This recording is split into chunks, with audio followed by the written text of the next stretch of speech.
Estamos a un minuto de iniciar la transmisión de En torno al dinero, el mejor programa informativo y de análisis dedicado a los temas del dinero, la economía, las finanzas y los negocios. Con el apoyo de Lidia Barrón Cortés y Miriam Gutiérrez, Eduardo Torreblanca Jax encabeza este esfuerzo periodístico en televisión. Canal 76 en la plataforma de cable Easy, Canal 168 en Total Play y en las plataformas de YouTube y Facebook, en las que también transmitimos en vivo y directo. En la plataforma gtv.com.mx transmitimos en vivo, así como nuestra página www.entornoaldinero.com.mx, en donde además tenemos el histórico de los programas y de las principales secciones con que contamos. Sean bienvenidas y bienvenidos. Con mucho gusto, iniciamos el trabajo de hoy. ¿Qué tal? ¿Cómo está usted? Muy buenos días. Ya iniciamos este programa de En torno al dinero. Son las 6 de la mañana en punto en este 9 de diciembre del 2021. Con mucho gusto y el entusiasmo de siempre. Les saludamos y le damos a usted la más cordial bienvenida a este esfuerzo informativo que habrá de extenderse hasta las 8 de la mañana en algunas plataformas, de las 6 a las 6:45, pero bueno, les pedimos que nos traigan de regalo 15 minutos más a partir de que Santa Claus, le pedimos a Santa Claus que de una vez nos den la hora. Es el único programa en el mundo que dura 45 minutos en algunas plataformas. Así es. Sí, es cierto. Sí, está así como 15 minutos cojo, ¿no? Muy raro. Bueno, pero así es el son y así se baila. Muchas gracias a todos ustedes que están con nosotros. Muy buenos días, Lidia, desde Texas. ¿Cómo estás? Hola, Lalo. Muy bien, ¿qué tal? Con gusto de saludarlos. Sudorosos en Texas. Ahorita explicamos por qué. Sudorosos en Texas, ¿verdad? Pues sí, raro y cambiante esta temperatura loca. Texas es loco en cuestión de clima. Sí, ¿verdad? Es como Monterrey. Sí, muy drástico y además muy cambiante y muy inmediato, porque en cuestión de Radical, horas. sí. Sí. Radical. Ayer estaba nevando en Hawái. Sí, qué locura. Obviamente en las partes altas de Hawái, no en todos lados, pero ¿quién iba a decir No, de que iban a todas maneras. nevar en Hawái? Sí. La verdad, a ver, vamos a dar un recorrido, Juan. ¿Cómo están las temperaturas? A ver, ¿tú en qué temperatura estás? 11 grados, estamos en Iztacalco, 11 grados. 11 grados en Iztacalco. En Dallas, ahí tienes la información, en Dallas están 17. en 17 grados centígrados. O sea que No me templadito digas. para este Templadito, amanecer. Rico, ahorita sí se antoja salir a correr, ¿no? Ahorita sí. Ay, sí. Sí. Sí, bueno. ¿Quién más? Leti, buenos días. Buenos días. Bueno, ahí en Cocoyoc en 15 grados centígrados. 15 grados centígrados. ¿Y tú, Leti? en la alcaldía Cuauhtémoc, a 11 grados. A 11. O sea, ¿quién fue el más bajo? ¿Cuauhtémoc? Y estamos más o menos a la misma que en Iztacalco. O sea, en la Ciudad de México estamos a 11 grados. A 11 grados. Si usted quiere participar con esta caravana de temperaturas, ahí nos manda su temperatura y con mucho gusto le vamos dando seguimiento por lo pronto. Buenos días. ¿Quiénes cumplen santo hoy? ¿A quiénes habría que felicitar? Hoy es día de San Juan Diego. Y tiene que ser es compuesto, ¿verdad? Sí, San Juan Diego. San Juan Diego. Bueno, eso de santo a mí se me hace que quién sabe, ¿eh? Pues mira, ya el domingo es el día de la Guadalupana, entonces mejor no opino. Tienes razón. Entonces sí, mejor nos callamos. Ya vamos a cumplir un año y con la transmisión de 2 horas. Un año. Sí, ya, un año. ¿Cuánto es, Juan? ¿El 14? 14 sí, era 14 de diciembre, ¿va? Lunes 14 de diciembre, el año pasado. Así es que vamos a tener que apagar las britas del pastel. A todos los Juan Diegos, muchas felicidades. Yo no tengo negocio con ninguno, excepto a uno, Juan Diego, se le pareció la Virgen, o eso dice. O eso dijo. sea, Cuauhtlataktzin, algo así. Juan Diego Cuauhtlataktzin, es el único que conocemos. ¿Ese era el apellido? Sí. ¿Cómo? Cuauhtlatotzin, algo así es el apellido de Juan Diego Cuauhtlatotzin. Cuauhtlatotzin. Sí. Bueno, a los Juan Diegos, muchas felicidades, muchachos, son tan amables.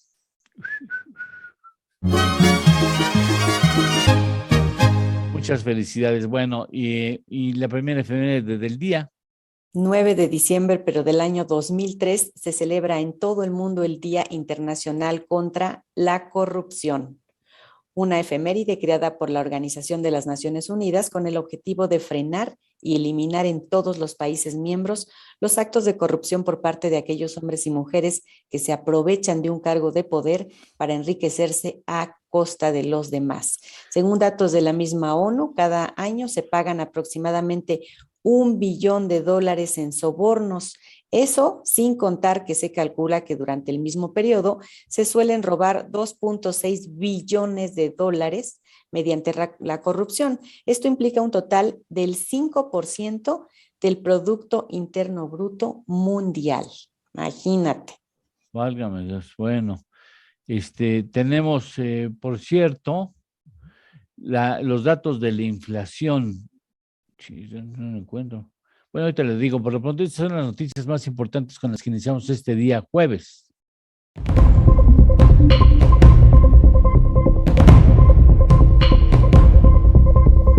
INAI acuerda interponer controversia constitucional ante Suprema Corte contra decretazo del presidente López Obrador. Productividad laboral cae 2% en tercer trimestre del año, informa INEGI. Apoyo del gobierno a Pemex anunciado esta semana le permitirá reducir su deuda en $20,000 millones entre 2021 y 2023, afirma la calificadora Moody's.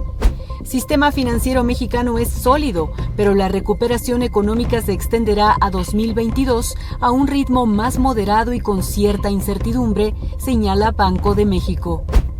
CEPAL advierte a México el fuerte impacto que podrían sufrir las automotrices si el Congreso estadounidense aprueba el plan de créditos para autos eléctricos. Reforma de pensiones en México, la más integral entre los países de la Organización para la Cooperación y el Desarrollo Económicos. Tribunal Electoral ratifica decisión del INE de retirar registro a 3 partidos que no alcanzaron 3% de votación. Pfizer y BioNTech afirman que 3 dosis de vacuna contra COVID-19 neutralizan nueva variante Omicron. Estados Unidos emite alerta de viaje a México por nivel alto de COVID-19. Bien, pues le informo mientras vamos a los diarios y sus encabezados que el Instituto Nacional de Estadística y Geografía informa que en noviembre del 2021 el índice de precios al consumidor presentó un crecimiento de 1.14% respecto al mes inmediato anterior. Con este resultado, la inflación general anual se ubicó en 7.37% y va corriendo hacia el 8%, 7.34%, 37%, 7.37%. En el mismo mes del año pasado, las cifras fueron de 0.08% de aumento y 3.3% anual. Pero en esta ocasión estamos en 7.37%, 7.37%. Vamos a suponer que tuviera un punto porcentual diciembre, estamos hablando de que aproximadamente estaría sobre el 8% la inflación, cuando decían que éramos unos escandalosos, unos alarmistas, cuando decíamos que la inflación podría superar el 7%, pues ya lo superó. Después le daremos más datos. Por lo pronto, pues vamos a los encabezados. ¿Qué dicen los encabezados esta mañana, Leti? Muy buenos días. Buenos días. Estos son los encabezados de los diarios que se editan en la Ciudad de México este jueves 9 de diciembre. Reforma. Suspende juez tope a Afores. Frenan cobro máximo de 0.57% para 2022. El Universal.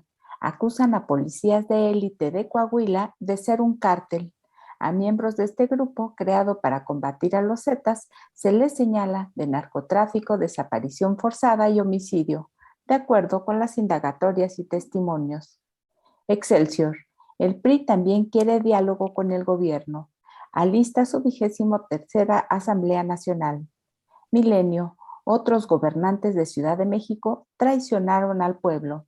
Sheinbaum parafrasea al presidente con el hecho de que el cambio no tiene marcha atrás y destaca la reducción a la mitad de los delitos de alto impacto en 3 años. La Jornada. Estados Unidos inicia expulsión de migrantes bajo el Quédate en México. Ingresaron por el puerto fronterizo de El Paso, Ciudad Juárez. El Financiero ve Banxico riesgos para la estabilidad. Reporte: en 2022, la recuperación de México será aún incierta y heterogénea. El Economista: la productividad laboral del país en su peor nivel desde el 2009. INEGI: en el tercer trimestre bajó 2%, hilo 15 meses a la baja. El Heraldo de México: reducen 33 países inversión en México. 6.300 millones de dólares. El Sol de México: el jefe de jefes puede irse a casa por salud. Director de Penales de Jalisco. La Razón de México: va apenas 28% de firmas para la revocación y plazo vence en 17 días. Faltan 1.9 millones y que ninguna sea chueca. Y hasta aquí los encabezados de este jueves, Lalo. Muchas gracias, Leti, muchas gracias. También acaba de salir el dato del Producto Interno Bruto por entidad el año pasado. Le doy así rápidamente una lectura fundamental. Quintana Roo el año pasado tuvo un Producto Interno Bruto que se contrajo menos 24.1%, menos 20, un cuarto de la riqueza que se generaba cayó el año pasado.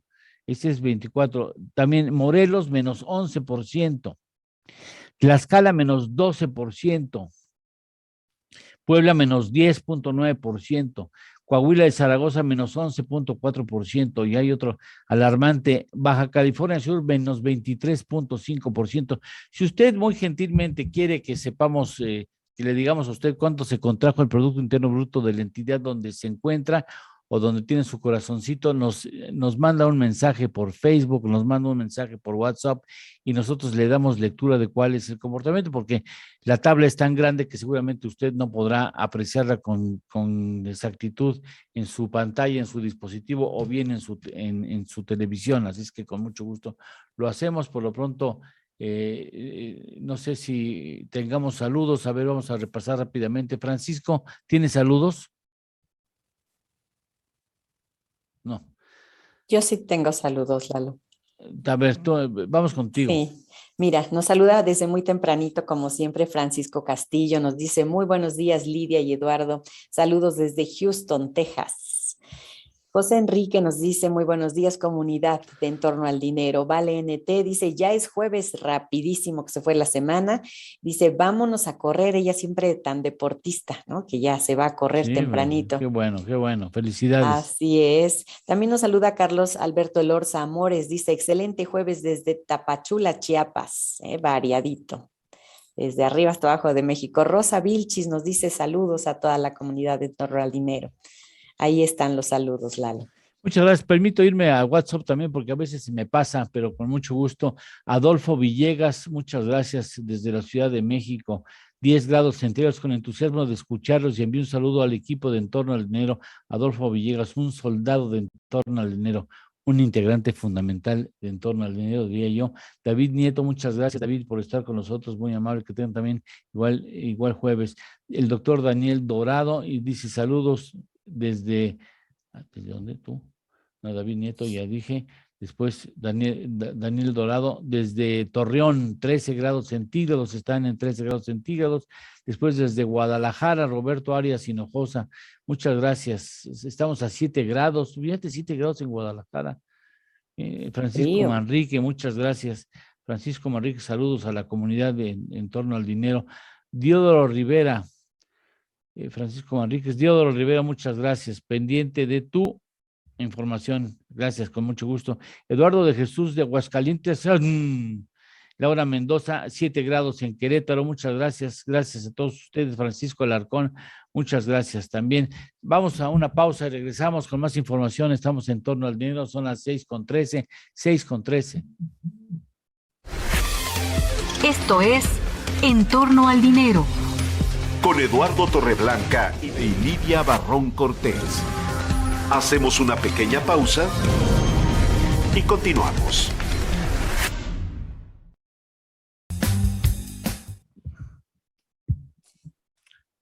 Bueno, a Hola, ver, ya, pues ya tenemos la nos columna fuimos. de Carlos Loret, Lalo. Carlos Loret, vamos a darle lectura a la columna de Carlos Loret. Dice, la titula Un invento 4T que costó 160 millones.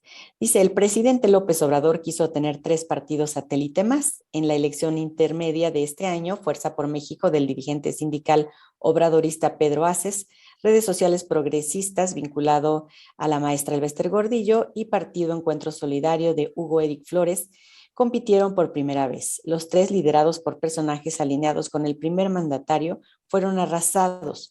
Ninguno obtuvo el mínimo de votos necesario para mantener su registro y ser partido político. Fuerza por México hizo un último intento ante el Tribunal Electoral del Poder Judicial de la Federación con el ridículo argumento de que por la pandemia la gente no pudo ir a votar y por eso no votaron por ellos. En la sesión de ayer perdió la votación 6-1. Paralelamente, como para dibujar el perfil de ese aspirante a partido, el lunes fue arrestado en Houston el candidato de Fuerza por México al gobierno de Querétaro, Juan Carlos Martínez Cecias Rodríguez, acusado por el FBI de un fraude a 120 personas por más de $30 millones, que les cobró con la promesa de conseguirles visas de inversionistas, según el comunicado oficial del procurador del Distrito Oeste de Texas. Fuerza por México no consiguió votos, pero sí muchos enemigos internos. Después de su fracaso electoral de junio, varios de quienes fueron candidatos y candidatas a gobernador, diputados federales y presidentes municipales, empezaron a reunirse para intercambiar información, tratándose de explicar qué les había sucedido y por qué se llevaron tal paliza. Estas reuniones derivaron en una conclusión central. El INE entregó a Fuerza por México casi 160 millones de pesos por las campañas y los candidatos nunca lo vieron. Desde la dirigencia nacional encabezada por Aces, les decían que pronto les mandarían recursos, que ya casi, que la próxima semana, y cuando se terminaba el tiempo y no llegó el dinero, les argumentaron que todo se gestó en publicidad a nivel nacional, pero tampoco se vio nada más allá de lo ¿Ese que... es Pedro Aces?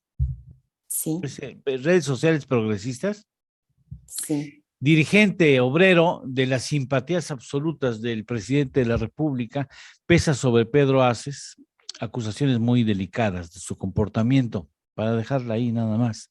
Le digo a usted que durante su proceso de campaña, el partido que él encabezó contrató a periodistas para hacer una fortaleza en el área de comunicación social, a quienes no pagó.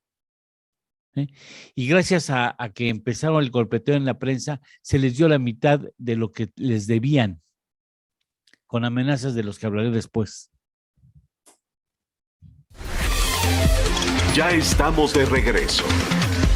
Esto es En torno al dinero, con Eduardo Torreblanca Llanes. Bien, vamos a ver qué dicen los encabezados de los diarios especializados en economía y finanzas o de las secciones correspondientes. Leti, regresamos contigo. Estos son los encabezados de las secciones de Economía, Negocios y Finanzas de los diarios que se editan en la Ciudad de México este jueves 9 de diciembre. Negocios del periódico Reforma. Crece demanda de pilotos aéreos. Vuelan hasta 3,800 por recuperación de tráfico. Cartera de El Universal. Evalúan contrato multimillonario para carreteras. Gobierno analiza programa por 295,549 millones de pesos para la conservación de vías libres de peaje. El proyecto tendría una duración de 5 años, iniciando desde 2023. Dinero de Excelsior. Destacan fortaleza de la banca. Informe de Banco de México. Negocios de Milenio. Apoyos bajarán en $20,000 millones deuda de Pemex, señala Moody's. El plan de Hacienda permitirá reducir adeudos hacia 2023, indica la calificadora.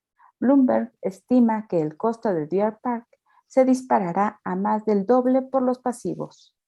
Economía del diario La Jornada. Las remesas han sido clave en la reactivación económica, señala Banco de México. La recuperación se extenderá al siguiente año. Economía, mercados e indicadores del financiero. Banxico advierte avance menor e incierto del PIB. Identifica 4 grandes riesgos para el sistema financiero. Empresas y negocios del Economista. CFE pierde terreno en generación de electricidad a partir de fuentes limpias. Cuota bajó de casi 100 a 55% en una década. Mercados del Heraldo de México. Pierde inversiones México. Finanzas de El Sol de México. Tren al Aeropuerto Internacional Felipe Ángeles operará dentro de 2 años. Suburbanos reporta avance menor. Negocios de La Razón de México. Corrupción cuesta 12,000 millones de pesos a mexicanos. INEGI. Representa un incremento de 64.1% en 2 años. Y hasta aquí los encabezados de Economía y Finanzas, Lalo. Muchas gracias. Gracias. Le confirmamos a usted, le repetimos a usted antes de ir a los mercaditos, que se acaba de dar a conocer el dato de la inflación al mes de noviembre. Inflación al mes de noviembre. Aumenta 1.14% en el mes y en términos anualizados llega a 7.37%.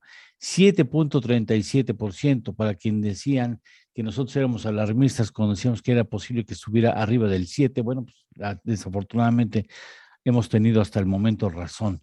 Ahí están los datos de la inflación y le decimos a usted que tenemos también el dato de cómo se comportó el Producto Interno Bruto de varios estados del país durante el año pasado. Si usted desea que le digamos, porque pues sí estaba muy grande la lista y es posible que no alcance a distinguir el comportamiento de su entidad.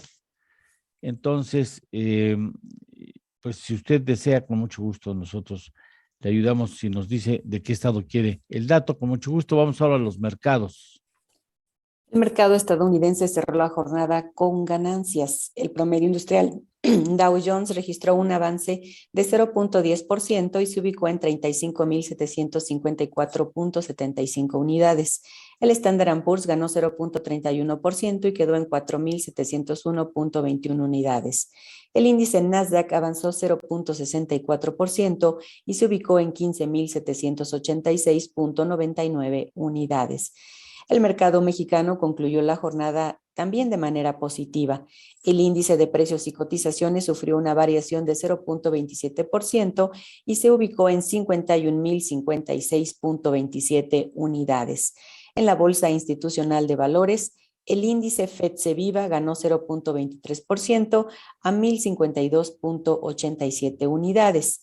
Los petróleos, el West Texas se cotizó en $72.36 por barril, tras incrementar 0.43% su precio.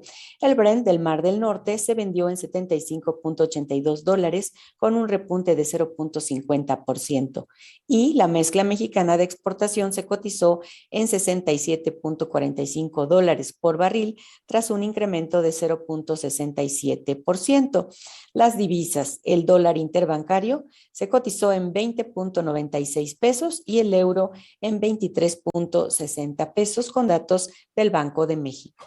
Ahí están los datos fundamentales. Yo le consulto en estos momentos, claro que sí, cuál fue el comportamiento de los mercados, cuál está siendo en estos momentos el comportamiento de los petróleos en el mundo a nivel internacional. Esas son las cotizaciones. Fundamentalmente, en el caso del West Texas, presenta una contracción de 0.72% hasta 71.84%. El Brent del Mar del Norte, el referente europeo, un retroceso de 0.67%, 0.67% hasta $75.31 barril. En el caso específico de la moneda mexicana, en su relación con el dólar, tenemos un avance del dólar respecto al peso, que determina que queda la relación en 21.01 pesos por dólar.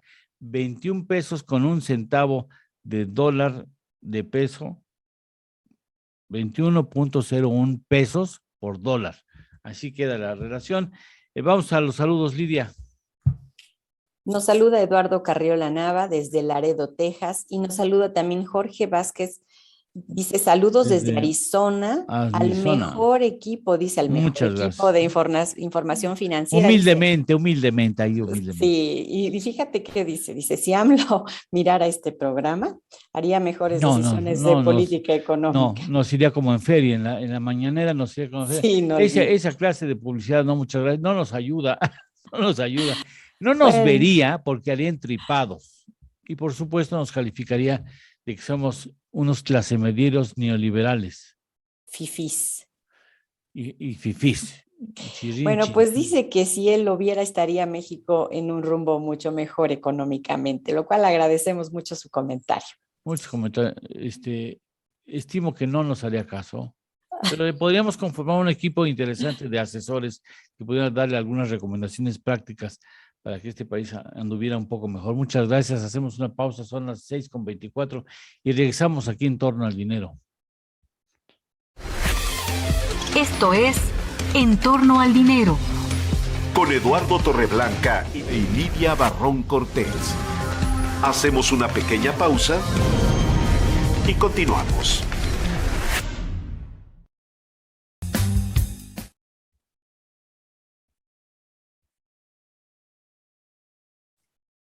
Ya estamos. Seguimos con las columnas. Si quieres, ibas a hacer un comentario de ACES o voy con No, pues es López que, Dóriga, que también... a ver, simplemente lo dejo así y vamos a ir con López Dóriga. Pero Pedro Aces, sindicalista. O sea, no manches, sindicalista, y le esquilma los ingresos a profesionales de la comunicación en su área de prensa y después negocia con ellos y les da la mitad de lo que les adeudaba y todavía los amenaza porque los amenazados no quisieron hablarlo, los amenazó.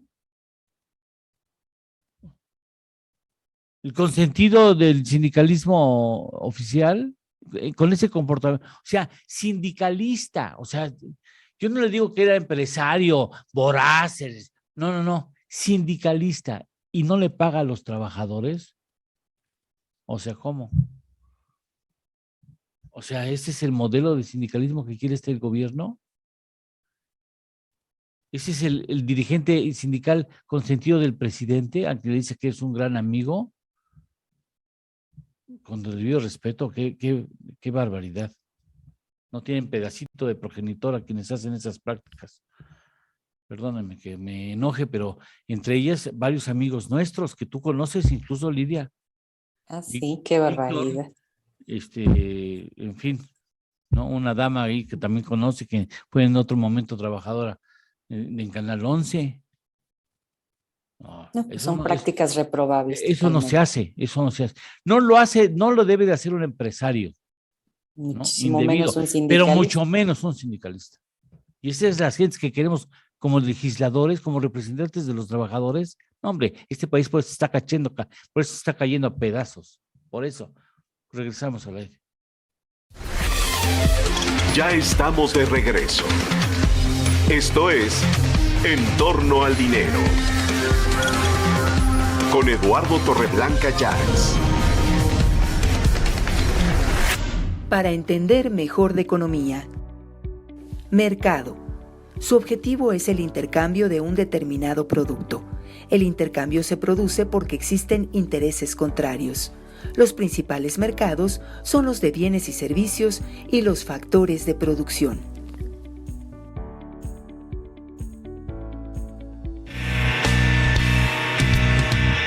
En Torno al Dinero. Y con ustedes, el análisis con Víctor Ortiz Niño.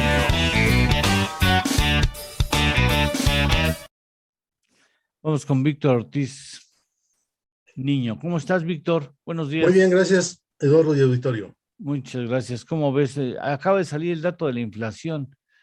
7.14, es que yo me hago unas bolas después, a ver, ¿dónde está el dato? 7.37. 7.37, era 1.14% el mensual. Así es. 7.30 y ¿qué? 37, 7.37. Ahorita déjame ver en el dispositivo cuánto es lo que influye los combustibles y las tarifas del gobierno federal. Pero tu punto de vista, también se dio a conocer los datos del Producto Interno Bruto a nivel estatal del año pasado. Pero bueno, la inflación es algo que nos preocupa. Dejo el micrófono contigo. Sí, de hecho, fíjate que lo habíamos comentado anteriormente, que hasta hace una semana se consideraba a la inflación como transitoria.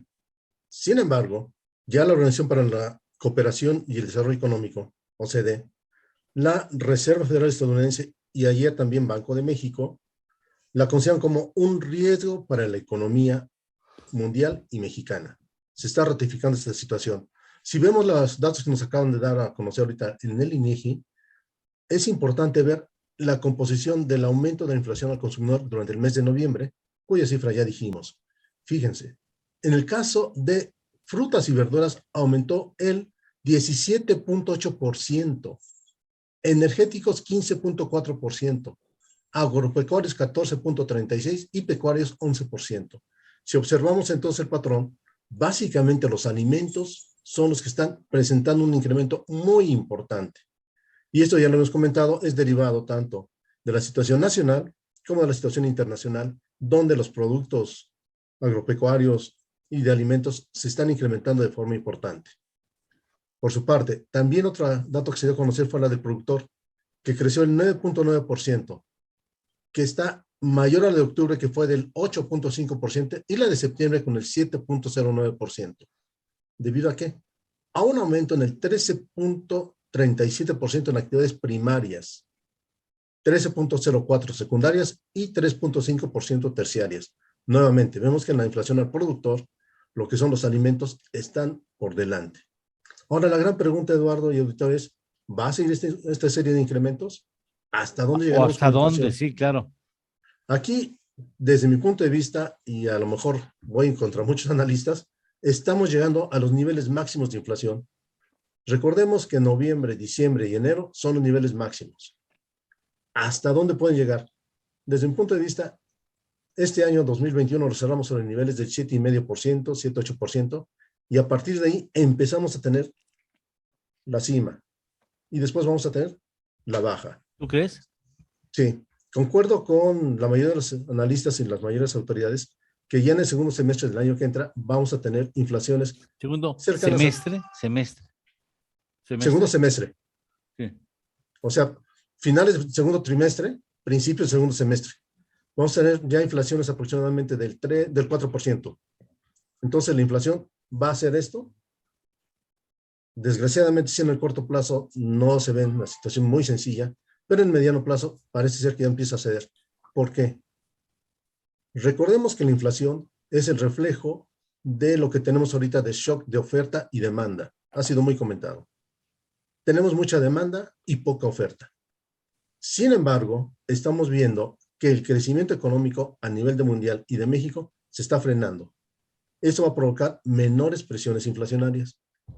Y ante ello, justamente el fenómeno que comenté sobre las cifras de la inflación. Insisto, estamos entrando al periodo de estanflación. Entonces, si bien la situación está difícil, no creo que llegamos a una situación demasiado problemática, más de lo que estamos viviendo. Fíjate qué interesante, y sobre todo qué interesante que aquí en este programa se exprese así.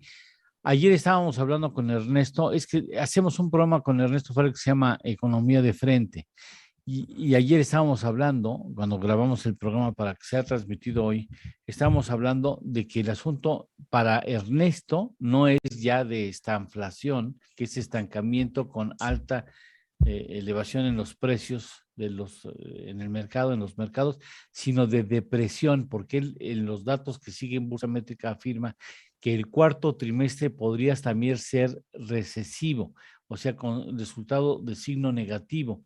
Y esto dice, ya no apunta a esta inflación, apunta a depresión.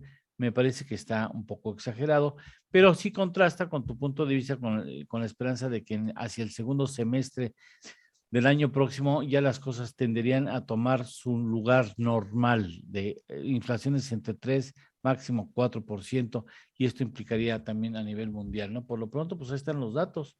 La parte de los energéticos, estaba yo revisando, la parte de los energéticos está adquiriendo, si puedes poner la gráfica, mi estimado Ernesto, te lo agradecería. Por ejemplo, energéticos, el componente energético tiene una variación en el 2021 de 15.41%, es el penúltimo renglón.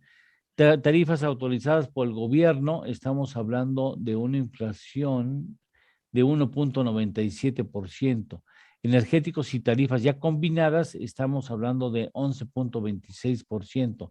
Productos pecuarios, 11.44%, lo que tú señalas. Frutas y verduras, 11.44%.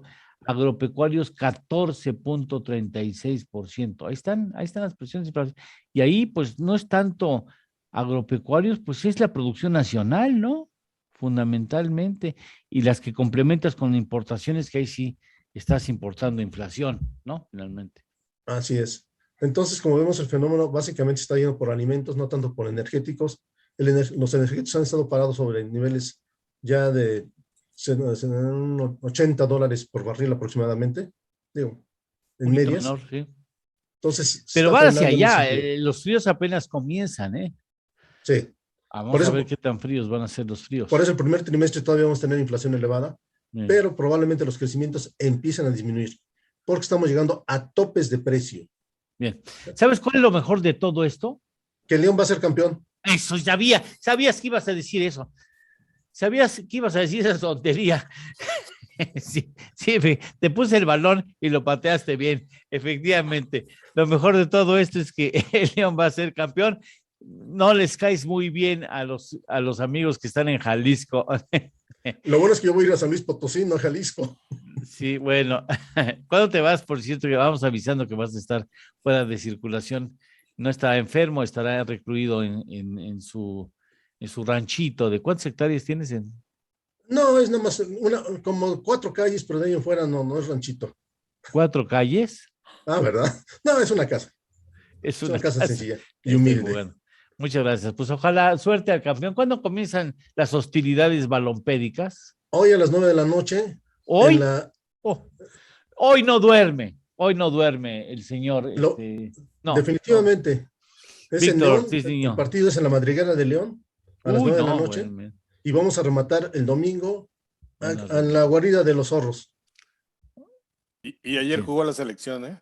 Ah, y empataron a 2. Es que Juan tiene ese problema, ese vicio, y por más que le hemos dicho que no vale la pena, sigue a la selección mexicana de fútbol. ¿Y contra quién jugó? ¿Contra el Atlético San Pancho o qué? ¿Contra quién jugó ayer?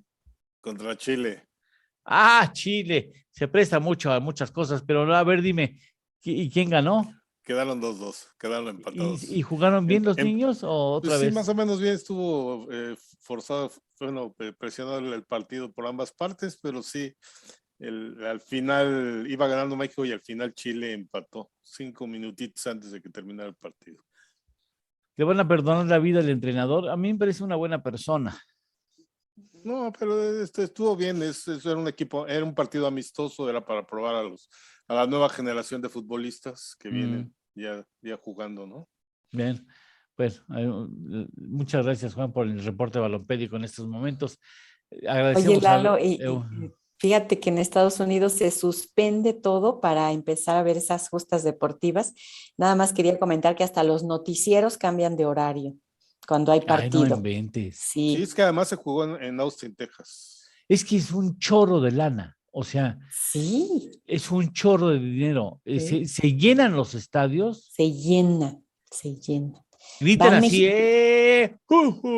Fíjate que no, bueno, también gritan allá, sí, claro. Pero eso es nos va a provocar que nos saquen del mundial, ¿eh? Claro, ha sido ya muy fuerte la sanción, ¿no? Sí, no, y estamos cerca de que la FIFA nos saque de la cosa que significaría para las televisoras una enorme pérdida para los patrocinadores de la selección, ¿no?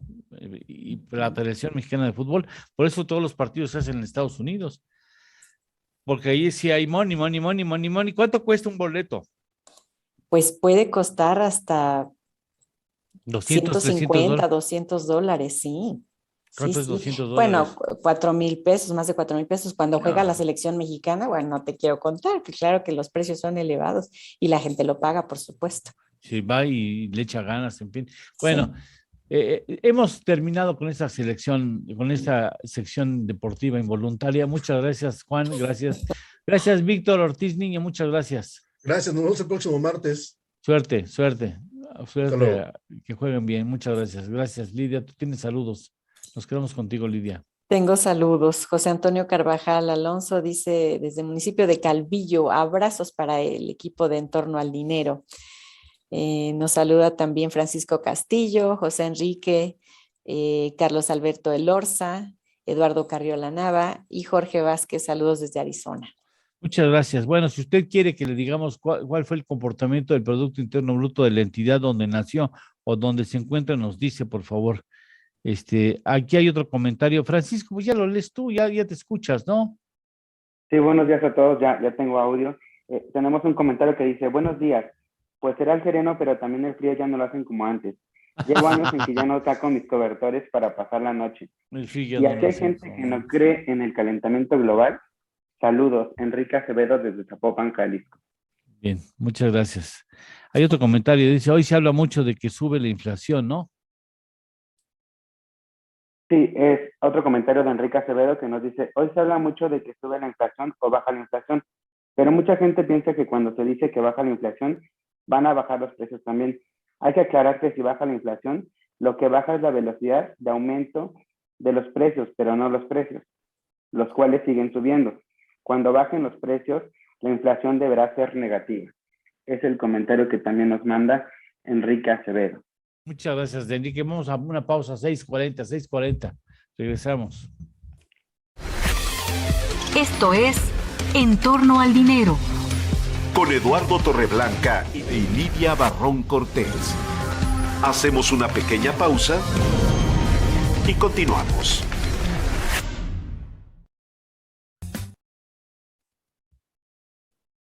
¿Quieres que leamos un poco la columna de Joaquín López Dóriga? Sí, por favor. Vamos. Sí. La titula Partidos, las cloacas, así la titula. Dice, en México los partidos se han convertido en cloacas por las que circulan los desechos de la política y sus protagonistas. Por esos albañales se mueven intereses y dirigentes, alcantarillas en las que se permite todo, como si fueran aves que no se mancharan en su recorrido por esos caños. Y ninguno está a salvo. Las 3 nuevas franquicias que se registraron para las pasadas elecciones perdieron su registro y financiamiento, que es lo que las mueve, al no poder reunir 3% de la votación total, lo que ayer confirmó el Tribunal Electoral del Poder Judicial de la Federación. En la ausente oposición, el PRD es un partido en vías de extinción, por más que lo quieran reetiquetar con otra alineación ideológica como si la tuviera. El PRI es rehén de la codicia de su dirigente Alejandro Moreno entre ser candidato presidencial o alinearse con los proyectos de la 4T, que para él no son excluyentes, al contrario, son ilusamente complementarios. Y el PAN se ahoga en la letrina de los viejos intereses egoístas ya derrotados de Marco Cortés y Ricardo Anaya.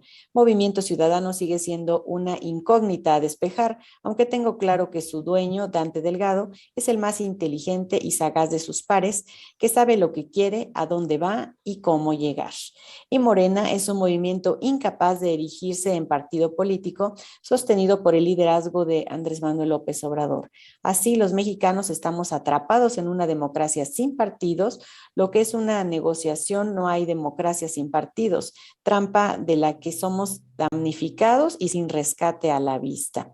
En estas condiciones llegaremos a las elecciones de 2024, en las que la popularidad y discurso de López Obrador derrotará a todo ese vacío opositor.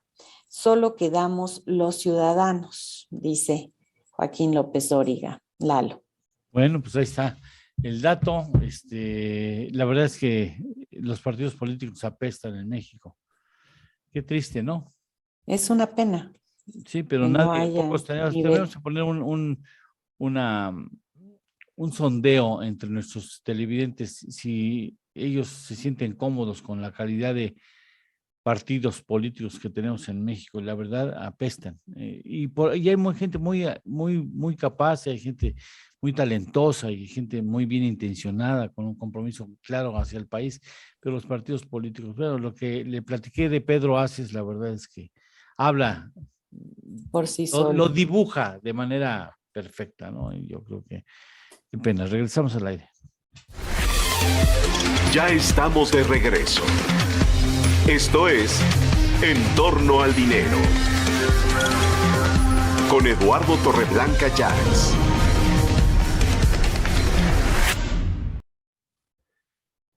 Bien, entonces vamos ahora con las columnas. ¿Qué dicen los columnistas? Primera parte, los columnistas financieros. Primero nos despedimos de las plataformas, Lalo. Ándale, vamos a despedirnos, pues, tienes razón. Despedimos de las plataformas. Lidia, por favor. Les agradecemos mucho su presencia. Los esperamos mañana en punto de las 6 de la mañana y hasta las 8 con la información financiera y económica más importante. Muchas gracias. Muchas gracias. Ahora sí vamos con las columnas. Es para que se dieran cuenta de que se estaban perdiendo. Ahora sí, iniciamos. Mari Carmen Cortés, en su columna Desde el piso de remates que se publica en Excelsior, comenta que entre los empresarios optimistas sobre las perspectivas económicas de México está Manuel Romo, CEO de Citibanamex. Dice que, como otros banqueros, Romo basa su optimismo en el buen manejo de las finanzas públicas.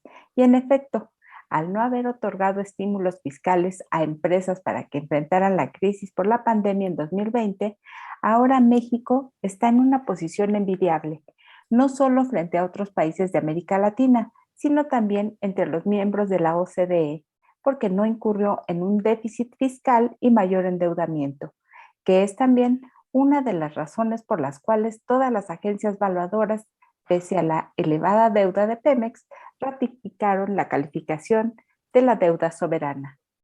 Y Enrique Quintana, en su columna Coordenados que se publica en El Financiero, recuerda que en diferentes momentos de nuestra historia, los movimientos de estudiantes y académicos han sacudido las estructuras económicas y políticas del país.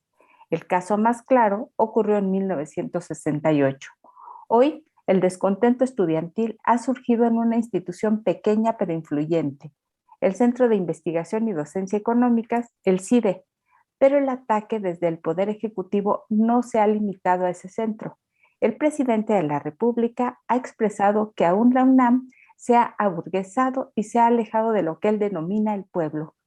Quintana apunta que no es que diga que el descontento en el CIDE vaya a encender un movimiento estudiantil de las proporciones que tuvo el de 1968, pero sí que al igual que en aquel entonces, un problema que pudo resolverse de manera sencilla se está dejando crecer y puede convertirse en algo que adquiera proporciones mayores.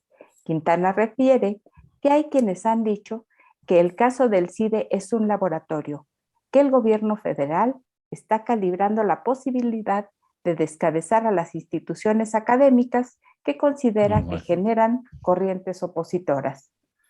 Y hasta aquí las columnas, Lalo. Por cierto, vale la pena decirle a usted que a las 7 de la mañana tendremos al doctor Enrique Cárdenas. Lo tuvimos la semana pasada y entre sus respuestas afirma que es una creencia generalizada o casi generalizada de que este gobierno no ha incurrido en mayor deuda, que es uno de los postulados estrictos del presidente de este país. Entonces dice, eso es una mentira, sí ha incurrido, sí ha aumentado de manera importante la deuda y no solamente porque se hizo pequeña la economía y la deuda se mantuvo igual y por eso tiene mayor peso ante una economía en contracción, sino porque se ha contratado mayor deuda. Y entonces dijimos, no los explicas. Y hoy nos los va a explicar a las 7 de la mañana. Tenemos a Enrique Cárdenas, especialista, presidente de Signos Vitales, donde nos va a explicar por qué afirma que este gobierno sí ha incurrido en deuda. Por lo pronto vamos a asuntos fiscales con Sergio Sánchez. Estimado público emprendedor, empresario, profesionista y todo aquel que desarrolla una actividad económica y que por efecto es contribuyente, la situación que se vive en el país es grave y no nos damos cuenta de nuestro protagonismo, mismo que debe invitar a la reflexión y análisis profundo de lo que nos depara el próximo 2022 si no ponemos manos a la obra.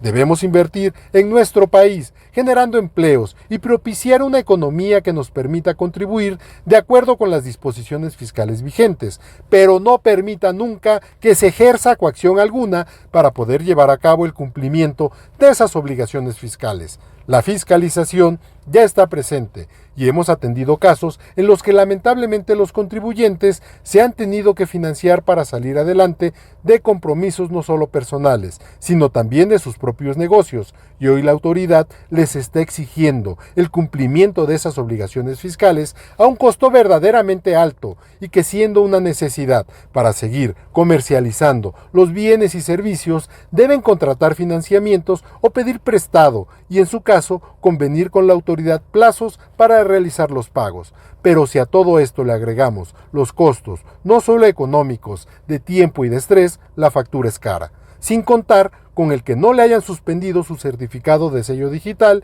ni el haber incluido las multas correspondientes.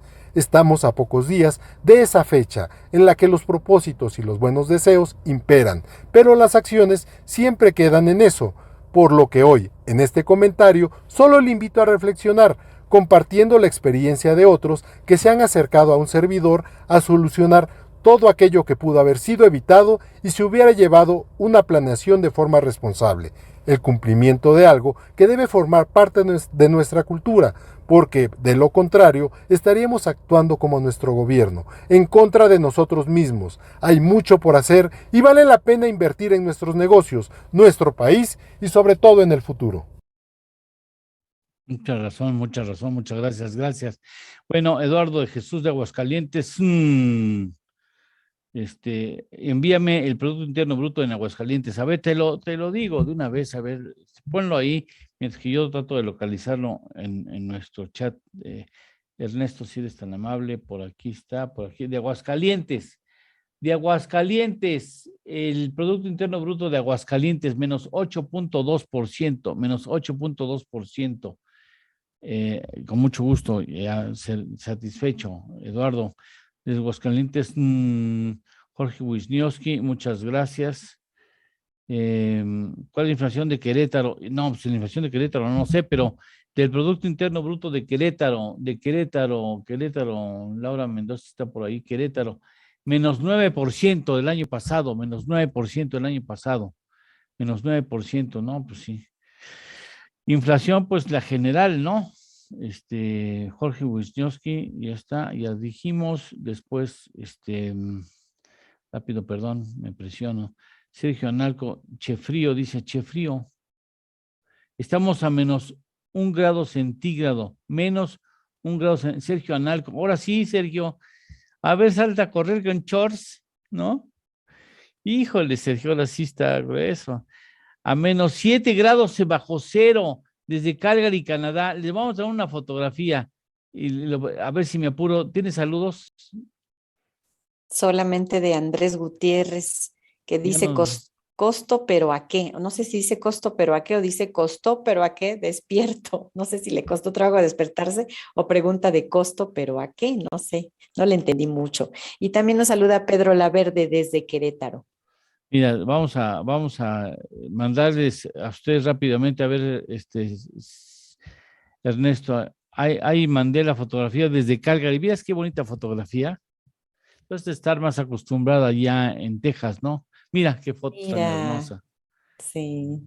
Un cafecito ahí, un chocolatito, un café de olla ahí, sentadito viendo el espectáculo en el jardín. Sí. Bueno, son las 6:52, hacemos una pausa y regresamos. Esto es En torno al dinero. Con Eduardo Torreblanca y Lidia Barrón Cortés. Hacemos una pequeña pausa y continuamos.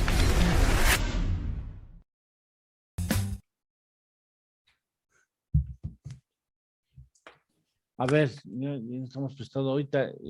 ¿Por qué no nos ayudas, Leti, con algo?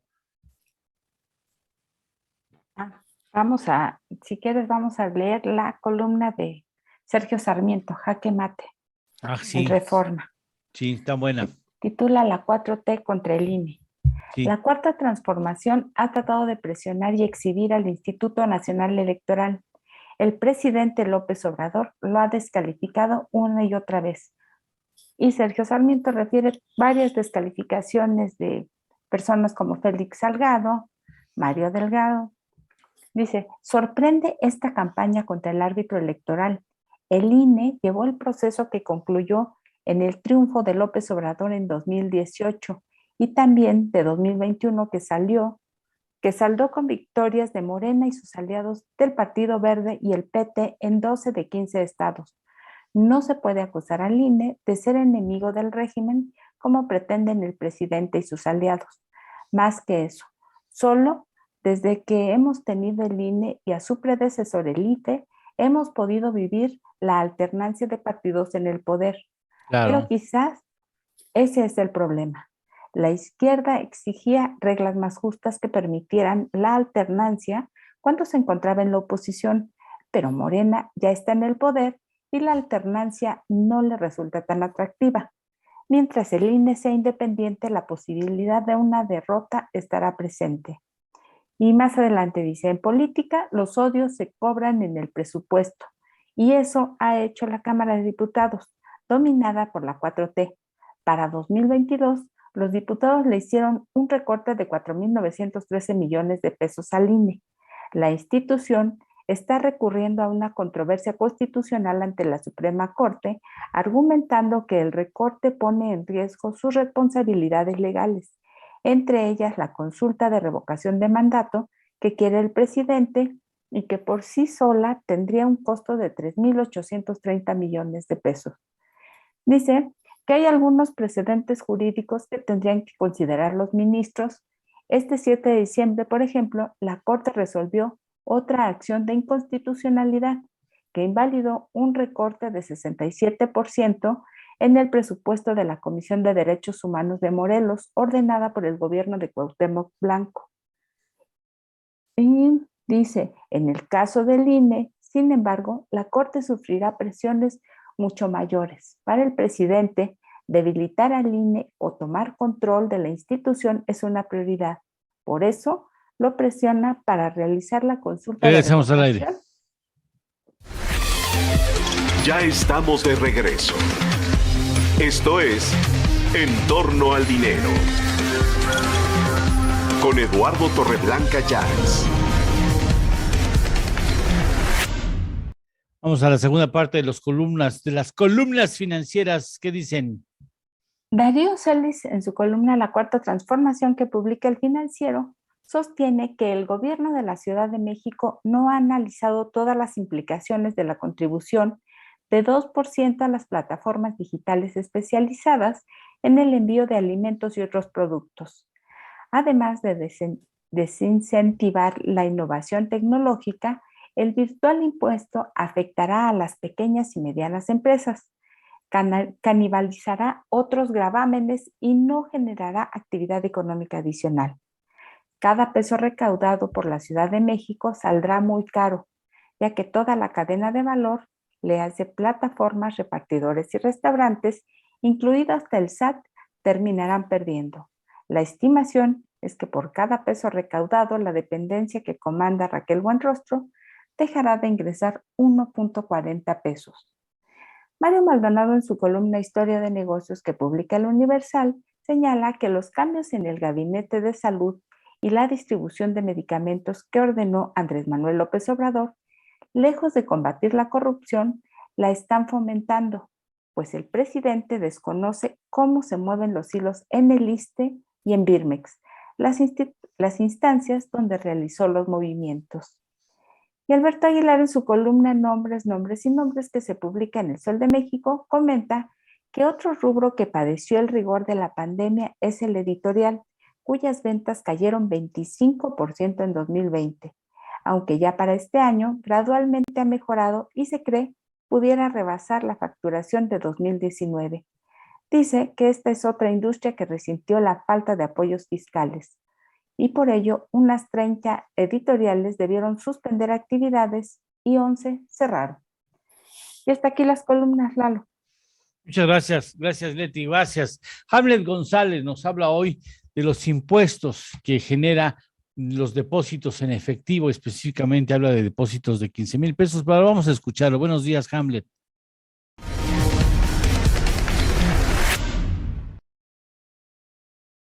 ¿Cómo están? Mi nombre es Hamlet González y hoy platicaremos de un tema relevante que está sucediendo en México en materia financiera. Mucha gente se ha preguntado si los depósitos en efectivo ascendientes a los 15,000 pesos pagan impuestos y por qué el SAT tiene control sobre estos depósitos. Hay que recordar dónde nacen los depósitos en efectivo. Hace algunos años teníamos este famoso impuesto de depósitos en efectivo y que nació con la intencionalidad de regular a la economía informal. Porque con la regulación de esta economía informal a través de los depósitos en efectivo, se pretendía darlos de alta en el Registro Federal de Contribuyentes, pero también retener un porcentaje de esos depósitos. Primero empezaron con depósitos de 25,000 pesos y se les retenía el 3% que podía acreditarse contra impuestos sobre la renta. Y que esta información era únicamente proporcionada al SAT cuando éste la requería. Con las modificaciones estructurales que se le hicieron en los últimos años a la Ley de Impuestos sobre la Renta y al Código Fiscal de la Federación, pues estos depósitos en efectivo ya no se dan de manera aleatoria. Se proporcionará automáticamente el banco cuando durante un mes se depositen en efectivo en las cuentas de cualquier persona física estas cantidades. Pero mucha gente dice, bueno, pues si me los depositan 15,000 pesos, ¿qué voy a hacer, no? La respuesta es muy sencilla. Únicamente vamos a tenerlo que acumular a nuestros ingresos de cada año y presentar nuestra declaración anual de los depósitos que recibimos en efectivo. No es que se esté generando una conducta de terrorismo, sino que estamos generando conductas de control para evitar que el efectivo se convierta otra vez como el principal tipo de cambio. Y hay que recordar que con el CFDI, con estas facturas electrónicas, pues lo que se pretende es tener un control sobre el dinero electrónico y sobre las transferencias que se hacen, ya que a través de los bancos, estos automáticamente pueden ser requeridos por el Servicio de Administración Tributaria y otras autoridades. Los depósitos en efectivo lo que pretenden tener controlado no es a la persona física, sino lo que tienen que tener controlado es el flujo de efectivo. Que hay muchas personas que realizan depósitos en efectivo ascendientes a los 15,000 pesos durante un mes y estos automáticamente serán reportados al SAT para que el SAT vea si efectivamente esa persona física lo declaró. No es que tengas que pagar aparte, es un impuesto sobre la renta generado por esos 15,000 pesos o ascendientes a los 15,000 pesos de estos depósitos, sino únicamente llevar un control en nuestras declaraciones anuales para que se tenga un control minucioso sobre los depósitos en efectivos y lo que efectivamente declaramos. Bueno, eso es todo. Nos vemos en la próxima. Soy Hamlet González. Muchas gracias, Hamlet. Muchas gracias. Bueno, son las 7 de la mañana en punto. Había yo anticipado al principio de este programa informativo y de análisis que tendríamos a Enrique Cárdenas, presidente de Signos Vitales, explicándonos por qué nos ha firmado, y me parece muy interesante el dar los detalles de por qué en este gobierno sí se ha incurrido en mayor deuda. Nos los afirmó la semana pasada y sí, decía, es un hecho casi generalizado, es una visión casi generalizada de que en este gobierno no se ha incurrido en mayor deuda y sí lo ha hecho. Entonces, por lo pronto saludo a Enrique, tengo que ir a una pausa, pero por lo pronto saludo a Enrique. ¿Cómo estás, Enrique? Buenos días. Hola, ¿qué tal? Muy buenos días. Te agradecemos de manera importante que nos ayudes a entender cuestiones económicas que sí ya son de alta especialidad. Oye, ¿a ti te gusta el fútbol? Sí, más antes, ahora menos. Pero... Sí, más. Cuando uno conoce al negocio por dentro se decepciona. Sí, es un negocio que no crece a pesar de que hay buenos jugadores, ¿no? Sí. Y yo creo que eso, las empresas son las que han echado a perder, los dueños específicamente son los que han echado a perder el fútbol. ¿Y algún equipo que te gustaba en especial? Mira, yo iba con los Pumas. Por supuesto. Con los Pumas. Sí, por supuesto. Después se aburguesaron. No. Espérate. Hamburguesaron.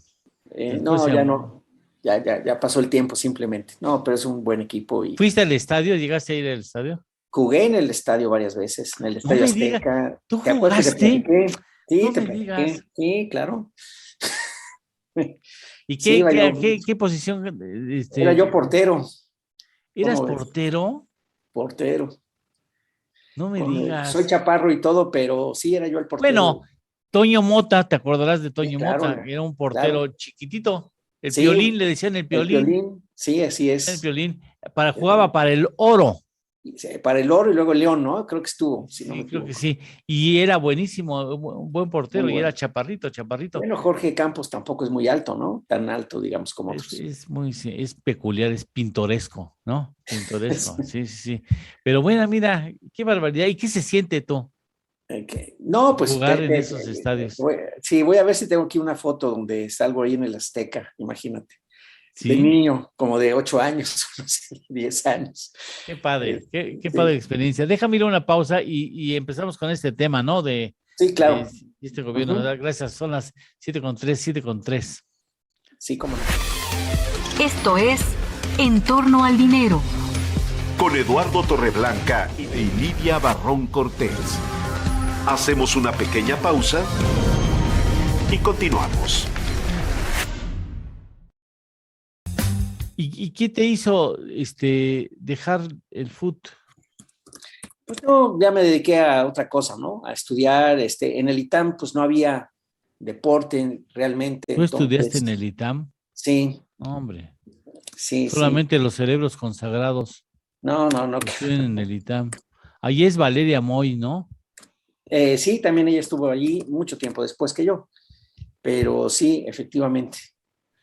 ¿Qué los perdonó al presidente? Pues yo no sé, man, pero sí a mí me parece que... No, bueno, si critica la UNAM, bueno, todas las demás, pues ¿para qué hablamos, no? Sí. Si él piensa que la UNAM se ha hamburguesado, pues entonces, pues los demás... Imagínate. Pues, sí. No, pues, pero la verdad es que sí, pues es una escuela, una institución muy importante y sin embargo ha estado calladita, ¿no? A mí sí me sorprende. Yo creo que... la verdad me apena muchísimo que esté tan escondida. A lo mejor o sea, estoy haciéndole de abogado del diablo. ¿Para qué te fajas públicamente con el presidente? No tiene caso. No, pero por ejemplo, alguna cosa, pues así bastante light, como han sido los pronunciamientos institucionales por lo del CIDE, por ejemplo. No tanto que te fajes, no que le contestes ciertas cosas al presidente, pero lo del CIDE, por ejemplo, sí Lo del CIDE, si tú no reaccionas por lo del CIDE, van a pasar por tu casa y te van a arrasar. Sí, es lo que yo pienso. Entonces, la verdad es que sí es algo que no debería, ¿no? Sí, es un asunto delicado que involucra a todas las instituciones públicas y privadas. Regresamos al aire. Sí, cómo no. Ya estamos de regreso. Esto es En torno al dinero. Con Eduardo Torreblanca Llanes.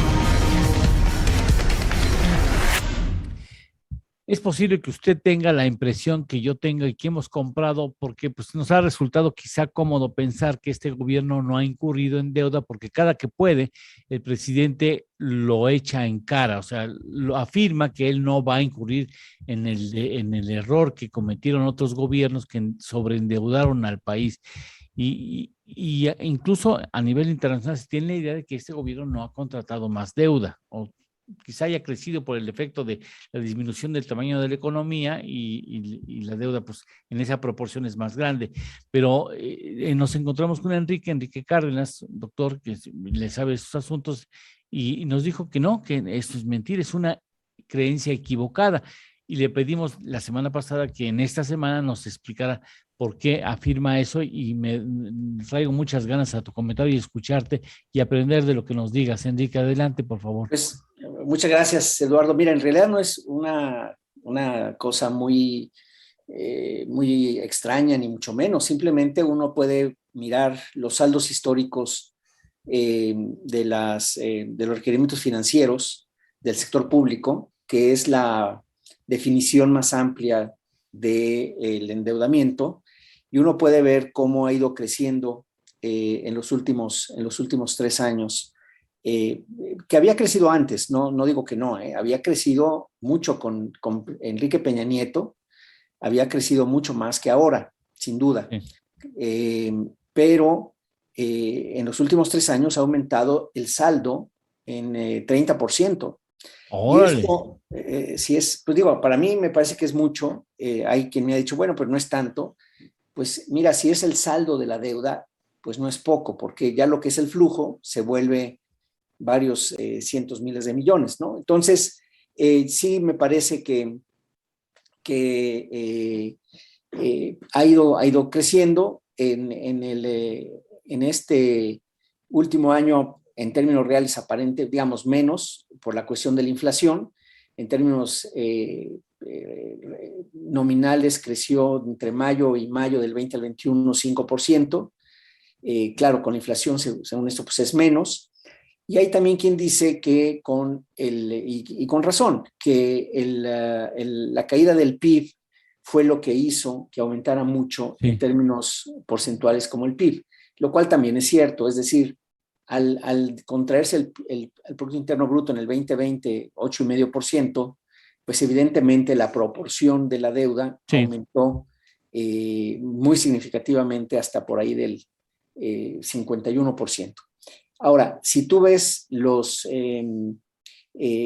la recuperación que se está teniendo este año y lo que la propia Secretaría de Hacienda prevé para los próximos años, se ve que ya 51, quieren estacionar, por decir así, esta cifra de la deuda como porcentaje del PIB en 51%. Es decir, en los pronósticos en el documento de los criterios generales de política económica último, si puedes checar, viene cómo efectivamente están previendo que la deuda, que el saldo de la deuda va a mantenerse en el 51%.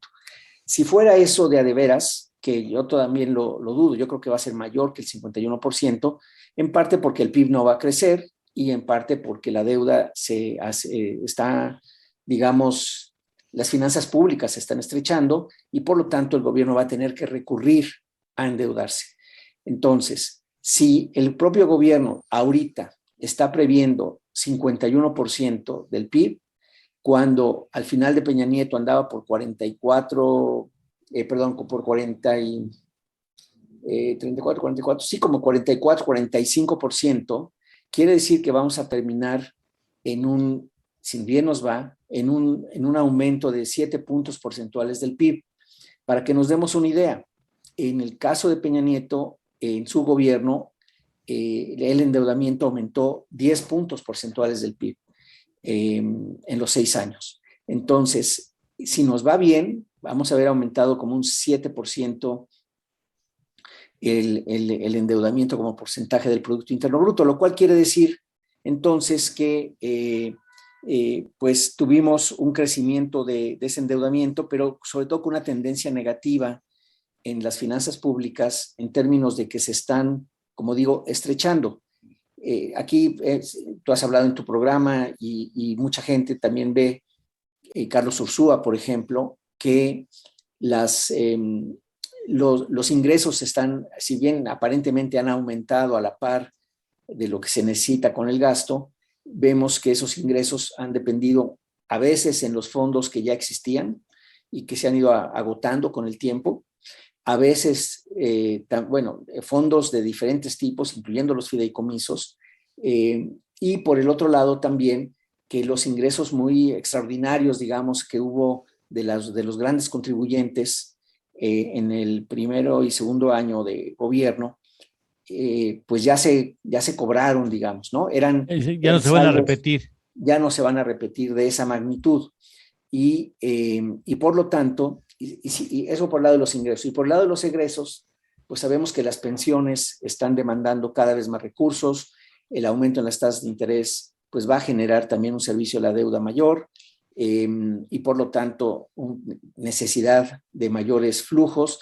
Veo muy difícil que el gobierno pueda regresar a tener un déficit, más bien un superávit primario, es decir, que no tenga que pedir prestado para pagar intereses. Eso ya no lo tiene ahorita. Es chiquito ese déficit, pero ahí está.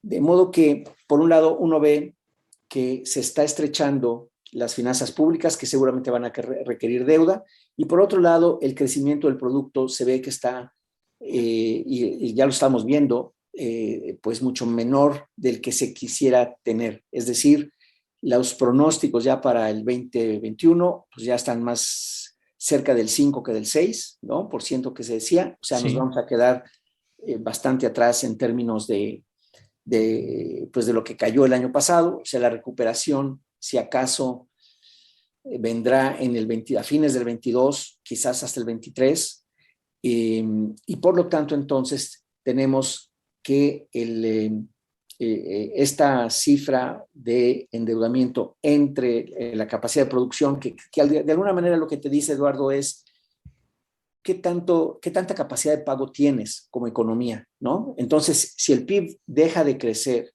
pues vas a tener menos capacidades de pago. Si a eso le agregas los problemas de CFE y de Pemex, pues hombre, estás todavía con una situación más complicada. Entonces, oye, qué bueno que lo señalas. A ver, en el mejor de los ánimos, ¿no? De contribuir a una discusión inteligente, mesurada y prudente del tema. No le estamos metiendo dinero bueno al malo, o sea, le metes dinero a Pemex, pero si no cambia sus hábitos, es como decir que una persona, le vas a meter lana a una persona que quiere dejar de ser obesa porque tiene muchos problemas de salud y le metes dinero y le sigue comiendo como loco y de manera desordenada, pues no va a bajar de peso. Si no haces un cambio al interior de Pemex, no estás solucionando el problema. No, yo estoy totalmente de acuerdo contigo. De hecho, voy a decir algo políticamente incorrecto, algo más, que es que probablemente la reforma del 2013, la reforma energética, en donde se le obligaba a Pemex a hacer ciertas cosas, a comportarse más como una empresa con un consejo independiente, etcétera. Sí. Además, estar abierto a la inversión extranjera, a la inversión privada en general, pues probablemente fue la última oportunidad de salvar a Pemex. Porque Pemex ya traía muchos problemas, hubo un intento muy fuerte, el gobierno de Peña Nieto hizo un trato con Pemex, se acordarán ustedes, para reducir el pasivo laboral, que es uno de los graves pasivos que tiene Pemex, ¿no? Más o menos gasta 1.7 nóminas, en lugar de una nómina 1.7, ese es el tamaño del pasivo laboral, 70% de la nómina actual. O sea, lo que demandan sus trabajadores actuales más 70%. Casi lo doble. Casi otro tanto. O sea, ese es el saldo del pasivo laboral. Ahora, ese saldo lo disminuyeron en una tercera parte, Eduardo, en la época de Peña Nieto, porque, y el gobierno federal le metió dinero, y fue un acuerdo que tuvo el gobierno federal diciéndole a Pemex, en lo que tú bajes tu plan de pensiones hacia adelante, en eso que se calcule, yo te doy otro tanto, pero para bajar el saldo al saldo laboral. Y se redujo en alrededor de una tercera parte. Digamos, esa era una apuesta a darle cierta solvencia a la empresa, ¿no? Claro. En el mediano y largo plazo, y luego, desde luego, con la apertura para la inversión del sector privado, pues eso permitía tener vislumbrar algo hacia adelante, un cierto futuro, que además estaba afectado por cambios internos importantes. Entonces, como bien tú dices, si sigues con la persona dándole de comer y comer y comer y tiene para la diabetes, pues hombre, estás peor, ¿no? Entonces, claro. Sí, fíjate que sí creo, cada vez estoy más convencido que la reforma del 2013 era la última opción para salvar a Pemex, porque tampoco era fácil, no iba a ser fácil de cualquier manera. Pero con este cambio que ha tenido en estos años, me parece a mí, están terminando por hundirlo, digamos. Oye, pero ese es un asunto muy grave, porque estás dándole dinero que, o sea, no es cualquier cantidad de 70 y tantos mil millones de pesos, no es cualquier, no es en Chile esta gorda, no te lo encuentras en una esquina tirados en la calle, o sea, y crece menos la economía, recaudas menos porque el consumo se reduce y recaudas menos impuestos. Y tú tienes una promesa con las personas de edad avanzada, bueno, de adultos mayores, y tienes compromisos con los ninis, y tienes compromisos con las mamás, y tienes compromisos con los abuelos, y tienes compromisos con las guarderías, y tienes un chorro de compromisos a los que tienes que seguirles dando dinero. No recibes impuestos, Pemex sigue representando una carga. Pemex se puede llevar el grado de inversión de México. Pues sí, y no falta mucho para que ya claramente el gobierno federal absorba la deuda de Pemex, no falta mucho.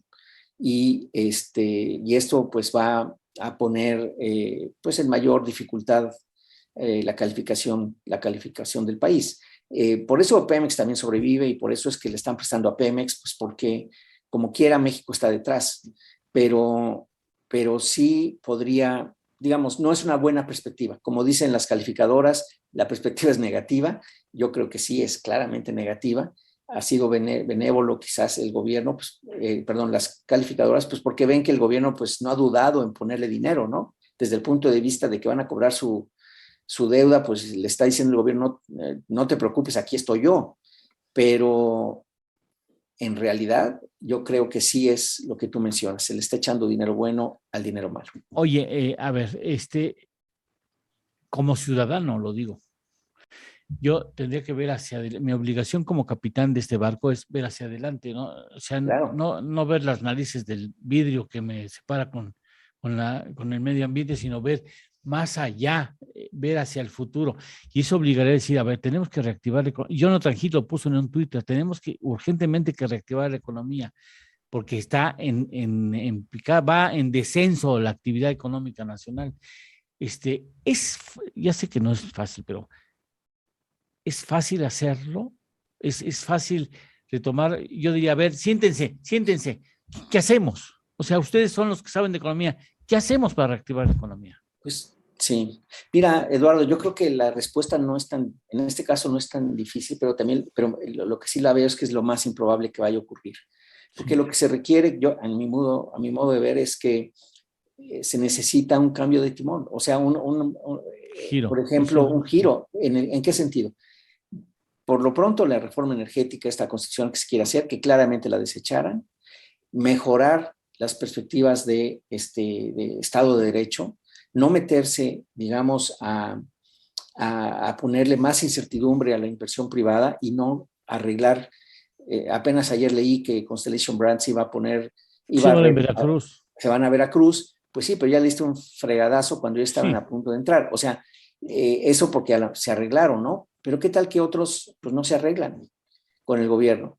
Y entonces el ánimo de inversión pues no es bueno, y sobre todo con esta espada de la iniciativa constitucional para reformar la Constitución por la parte energética, sí es un golpe en la línea de flotación del país. Yo pienso que si eso pasa, no nos acabamos de reponer en muchísimos años. Estoy hablando de 15 años fácil. Entonces, sí es esa certidumbre, Eduardo, si esa certidumbre no hay, o no existe, o no se cambia, yo no veo cómo el sector privado vaya a invertir vigorosamente como para hacer lo que tú quieres. Algo invertirá, sabemos que están invirtiendo en maquinaria, pero no en planta nueva. Construcción está de capa caída, no hay nueva construcción, y tampoco ves una infraestructura que facilite transacciones. La que se está construyendo, como sabemos, pues no va a tener una productividad muy alta. Entonces, sí, tienes que ir a un cambio de timón, un giro de timón muy fuerte que veo imposible, honestamente. Ya ahorita ya no va a suceder. A lo mejor teníamos esperanza, Eduardo, en el primer año, en el segundo año, de que viendo las cosas, el gobierno federal cambiaría de opinión. Ya vimos que no va a cambiar de opinión. Y eso, pues sí está serio. Oye, Enrique, ¿tú vas a salir de vacaciones? Sí, primero, ahora sí que sí. Sí. Más o menos. ¿Alguna sugerencia o qué? No, ¿algún tiempo compartido? Sí. Va a decir, este conductor me quiere meter un tiempo compartido. No, oye, sí, voy a un tiempo compartido, pero bueno. Yo decía, ¿sabes por qué? Antes de que te vayas, tengamos una plática relajada en materia económica, porque después nosotros tendríamos que seguir transmitiendo al aire en las vacaciones como si nada sucediera. Entonces, porque nosotros no podemos cerrar la cortina, ¿no? Somos como las buenas tiendas de abarrotes, las 365, ¿no? La de los chinos ahora que salen, ¿no? En Europa. Entonces, quisiéramos hacer, ya empezamos a hacer, de hecho, pláticas informales, pero que nutren, de esas pláticas que te aportan. Y nos gustaría tener una contigo, una entrevista larga que después nosotros fragmentamos mientras tú estás vacacionando merecidamente. No, hombre, con mucho gusto. ¿Sí? Nos ponemos de acuerdo en tu agenda. Porque nos coordinamos, por supuesto. Mucho. Ya sabes que con muchísimo gusto. Te mando un abrazo muy fuerte. Muchas gracias por estar con Gracias, nosotros. un abrazo, hasta luego. Muchas gracias, hasta pronto. Gracias, Enrique. Eres muy amable, gracias. Gracias. Son las 7:23. No sé si tengamos más saludos, Lidia, o tenemos saludos, señor Francisco. Sí, tenemos Francisco. saludos y un par de preguntas, Lalo, también. Mira, nos saluda J.G. Méndez y nos manda abrazos desde Colima. Y Lidia Mora quiere saber el PIB de Veracruz. A ver, cómo no, rápido. Si trabaja Pipe de Veracruz, trabaja Pipe de Veracruz. Ahorita le digo, ¿qué más? ¿Hay otro saludo? Y hay una pregunta y un saludo de Muñoz Mabel, que dice, buenos días, dice, todos los días me informo, y tiene una duda, dice, ¿cuándo cambiarse al nuevo régimen de confianza que inicia en enero de 2022? En enero.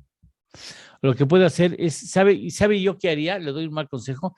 Voy corriendo en paralelo con un contador, le digo, a ver, si yo me acogiera al régimen de confianza, ¿cuánto pagaría contra lo que paga actualmente? ¿Sí me entiende? O sea, 3 meses, corres en paralelo, sigues en tu régimen actual, ¿sí? Lo sigues corriendo en el régimen que actualmente lleva, aunque lleva desde hace tiempo, y en paralelo le dice al contador, si yo estuviera en el régimen de confianza, ¿cuánto pagaría? Y ve la diferencia y donde más le conviene.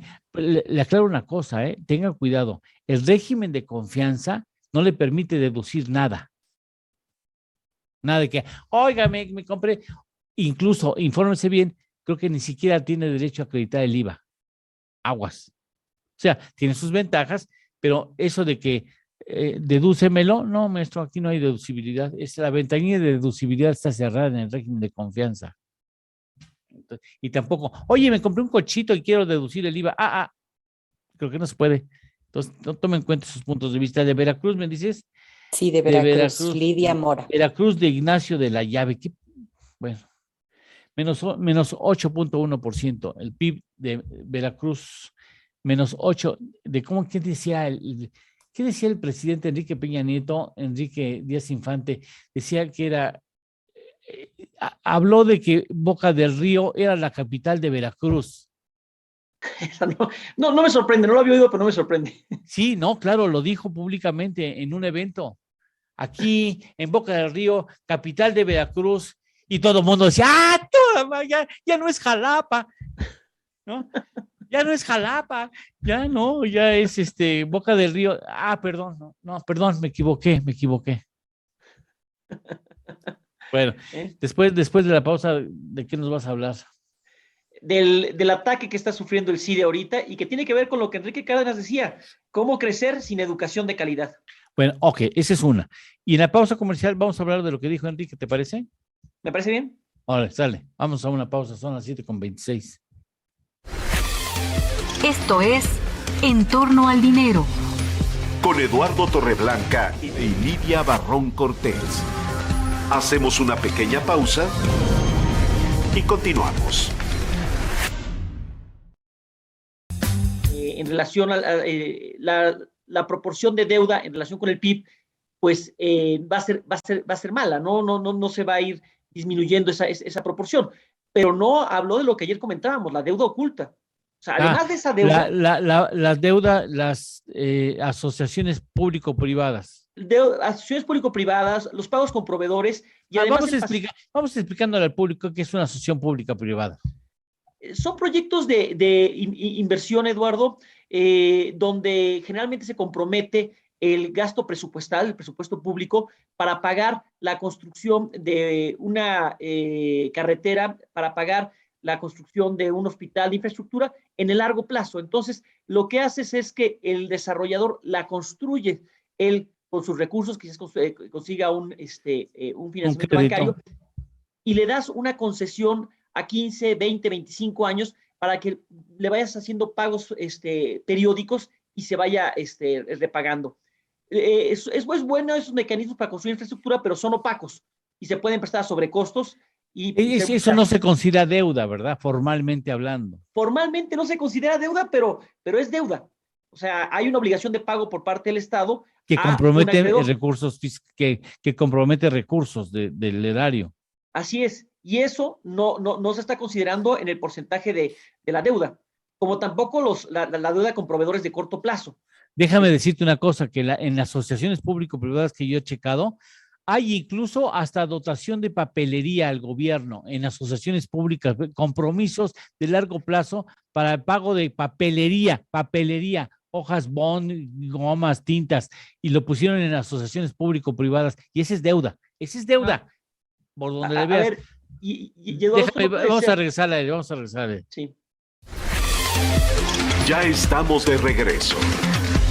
Esto es En torno al dinero. Con Eduardo Torreblanca Llanes. Esta mañana, Enrique Díaz, investigador del Centro de Estudios Espinosa Iglesias, nos expone sus puntos de vista sobre los temas económicos medulares en estos momentos.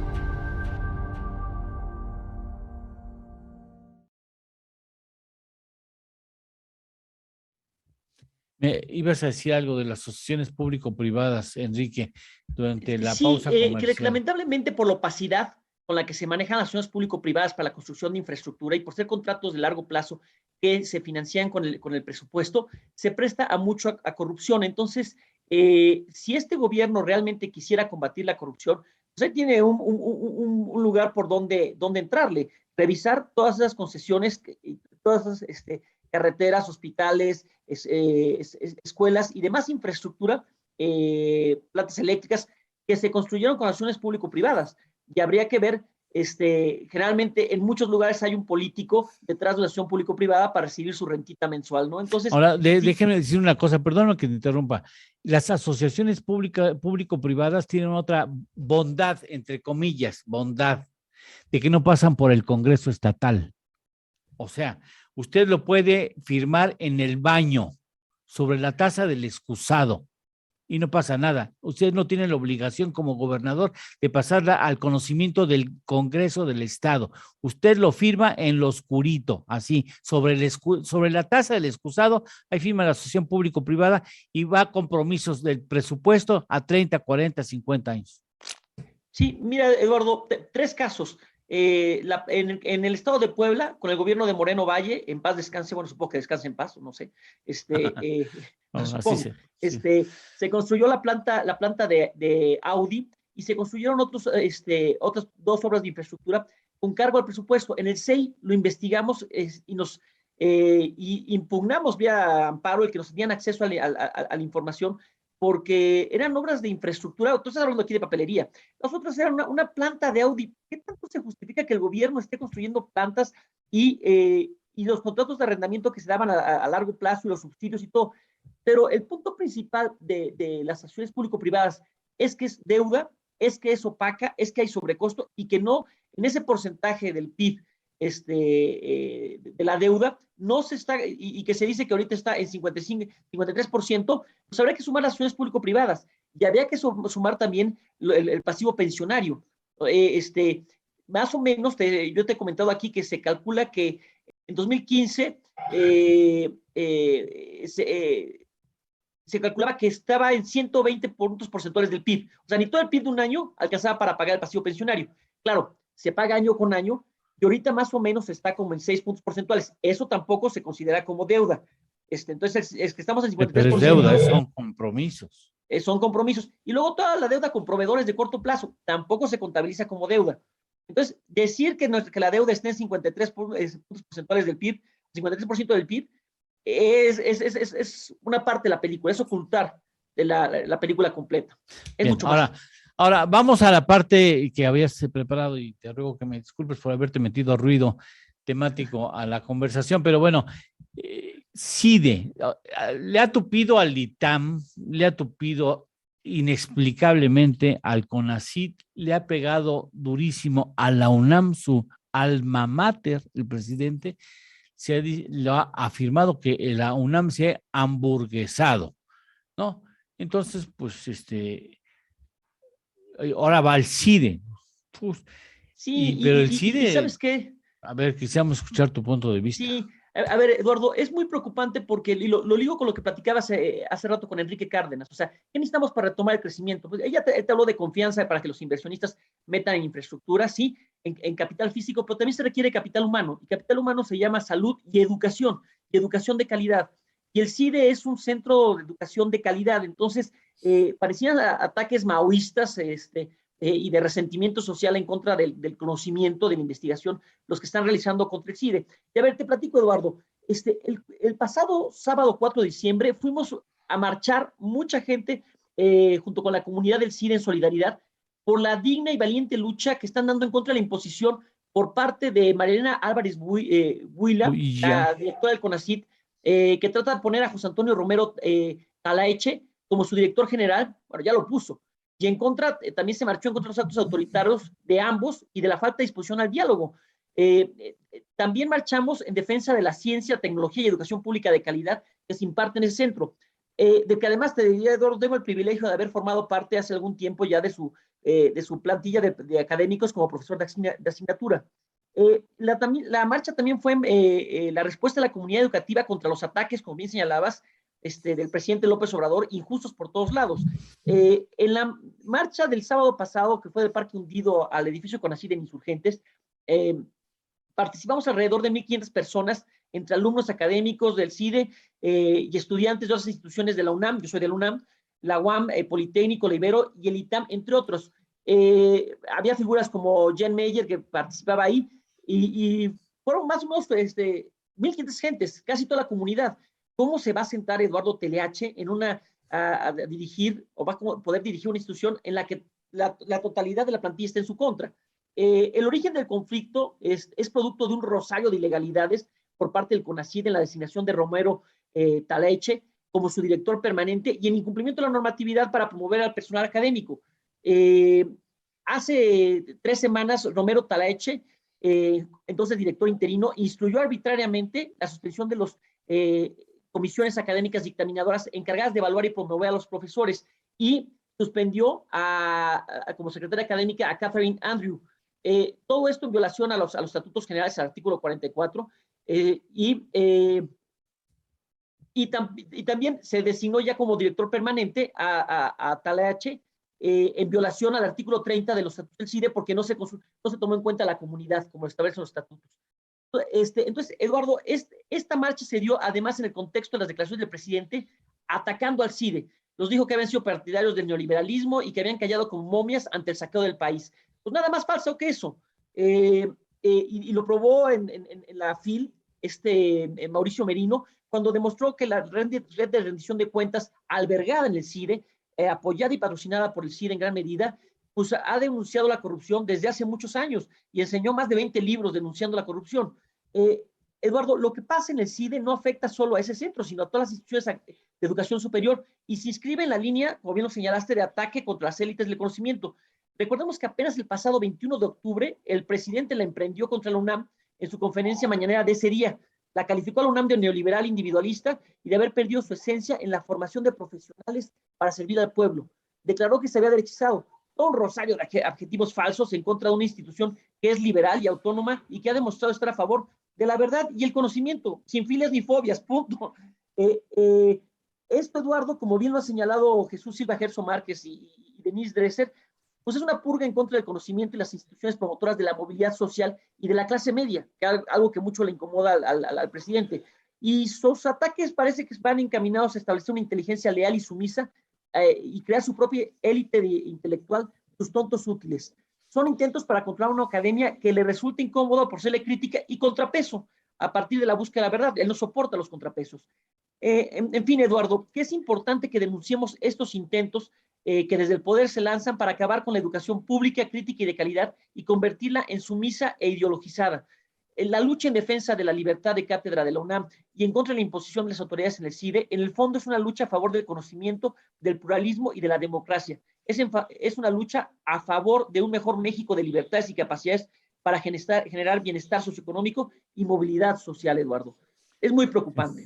Vamos a ver qué tiene, pero por supuesto que es una de las instituciones más sólidas, más serias, con reconocimiento no solamente nacional, sino internacional. Centro de Investigación y Docencia Económica. Ahí se han formado mucha inteligencia que es útil no solamente para México, para otras naciones, de estudiantes que han venido del extranjero con grandes sacrificios a quedarse en México y estudiar en el CIDE. Bueno, así es. Así es, y como te decía, es dañar la formación de capital humano para el crecimiento del país, entonces afectas el crecimiento, es dañar el pensamiento crítico, que es un contrapeso del poder, que es algo que no soporta López Obrador. Entonces, atentas contra el crecimiento y atentas contra la democracia. Y buscas controlar las élites del conocimiento en un movimiento, yo diría, una opinión muy personal, muy maoísta. No soporto al conocimiento, ¿no? Bueno, vamos a ver qué trayecto. Vamos a tratar también el asunto del CIDE, tenemos que tratarlo. Por supuesto, yo te agradezco que estés aquí con nosotros. Muchas gracias, Enrique. Encantado, como siempre. Muy amable, gracias por Lidia, Adriana, estar nos vemos. con nosotros. Hasta Gracias. luego. Lidia, y consulto, Lidia, Francisco, ¿no hay más sugerencias, no hay más peticiones de que digamos cuál es el Producto Interno Bruto de las entidades? Sí. A ver, Jesús Próspero dice que le interesa conocer el PIB de Chihuahua. Chihuahua, trabaja Chihuahua para Próspero, menos 5.9% el año pasado, menos 5.9%. ¿Quién más? Rápido, aproveche, estamos en oferta. ¿No hay nadie más? Mi parte es el único que pregunta. Francisco, ¿no hay por ahí quien te pregunte? Yo nada más tengo comentarios. A ver. Un comentario de Sergio Analco desde North Carolina. Ah, sí tiene, dice, ahora sí está con frío, Sergio, ¿ah? Sí, que ahora sí está con frío. Y nos comenta, 0 financiamiento a todos los partidos políticos con el erario público, sus impuestos. En países desarrollados como los Estados Unidos, Finlandia, Suecia, los partidos se financian de donativos privados o públicos debidamente registrados y nunca con dineros de los contribuyentes. Gran diferencia. Es el comentario que nos hace y también nos comenta que él le va al Atlas. Pues ojalá tengan éxito hoy en la primera. Muchas gracias. Vete despidiendo tu fotografía, ¿eh? Sí, ya va a caducar. Y también tengo otros saludos, no sé si los pudiera dar. No. Para pues no. Nada más deja, si no, después que vendo. No, pues las horas para el siguiente bloque. Vamos ahora a saludar a Adriana Torres, que está ya, que no nos esté escuchando porque está haciendo otras cosas. Adriana, hola. Está en otras. Hola. ¿Qué tal? ¿Cómo están? Buenos días. ¿Cómo estás? Vamos a una pausa. ¿De qué nos vas a hablar? De Internet cuántico vamos a hablar el día de hoy. Ándale, Internet cuántico. Yo no sabía de eso. Es algo nuevo. Vamos a tener una nueva era con el Internet cuántico, pero hablamos de eso en un minuto. Yo tengo fibra óptica. ¿Es mejor que la fibra óptica? Sí, mejor. Bueno, está complementado. ¿Está complementado? Sí. ¿Tú sabías eso del Internet cuántico, Lidia? No lo había escuchado. A ver, fíjate, vamos a hacer un rápido sondeo. Juan, ¿tú sabías lo del Internet cuántico? No, tampoco lo sabía. Leti. No, tampoco. No. Francisco. Tampoco. Bueno, entonces, tienes unos fieles seguidores aquí, porque vamos a aprender hoy qué es el Internet cuántico después de una pausa. Sí. Esto es En torno al dinero. Con Eduardo Torreblanca y Lidia Barrón Cortés. Hacemos una pequeña pausa y continuamos.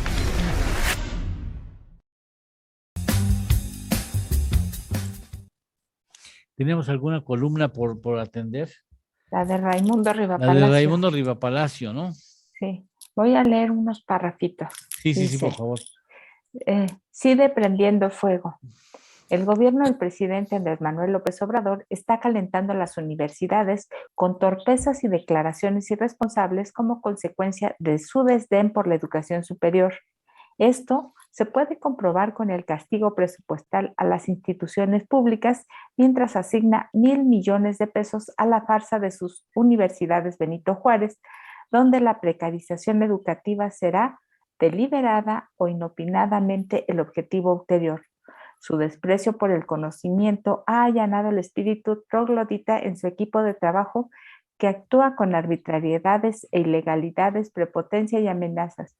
Se pregunta qué pretende el presidente y contesta claramente colonizar y alienar críticamente a su proyecto las instituciones de educación superior bajo la premisa que elaboró Romero Tella Eche en su artículo en el número 345 de Trimestre Económico de marzo del año pasado, donde argumentó que las ciencias sociales no sirven. Las ciencias sociales y humanidades, aunque evidentemente importantes, no están relacionadas con la producción nacional de bienes y servicios, escribió. Los académicos en México se han convertido en un estamento con intereses propios. Bueno, eso es lo que dijo. Dice, Raimundo López Obrador no quiere una sociedad pensante porque no sabe enfrentar críticas ni tolera disidencias. Su pensamiento único, que tiene orígenes en el pensamiento conservador, busca conquistar mentes. Y hasta aquí una parte de lo que comenta Raimundo esta mañana. Muchas gracias. Hacemos una mención en el siguiente bloque comercial. Ya estamos de regreso. Esto es En torno al dinero. Con Eduardo Torreblanca Llanes. Para entender mejor de economía. Banca ética. Aparece en los años 80 en Europa. Sus productos crean valor social, invierte en productos moralmente aceptables y los ahorradores y financiados participan en ella. Estamos ante una nueva forma de ver y vivir la vida. El mundo ha cambiado radicalmente. Entendamos la nueva dinámica en torno a la era digital con la maestra Adriana Torres Nava.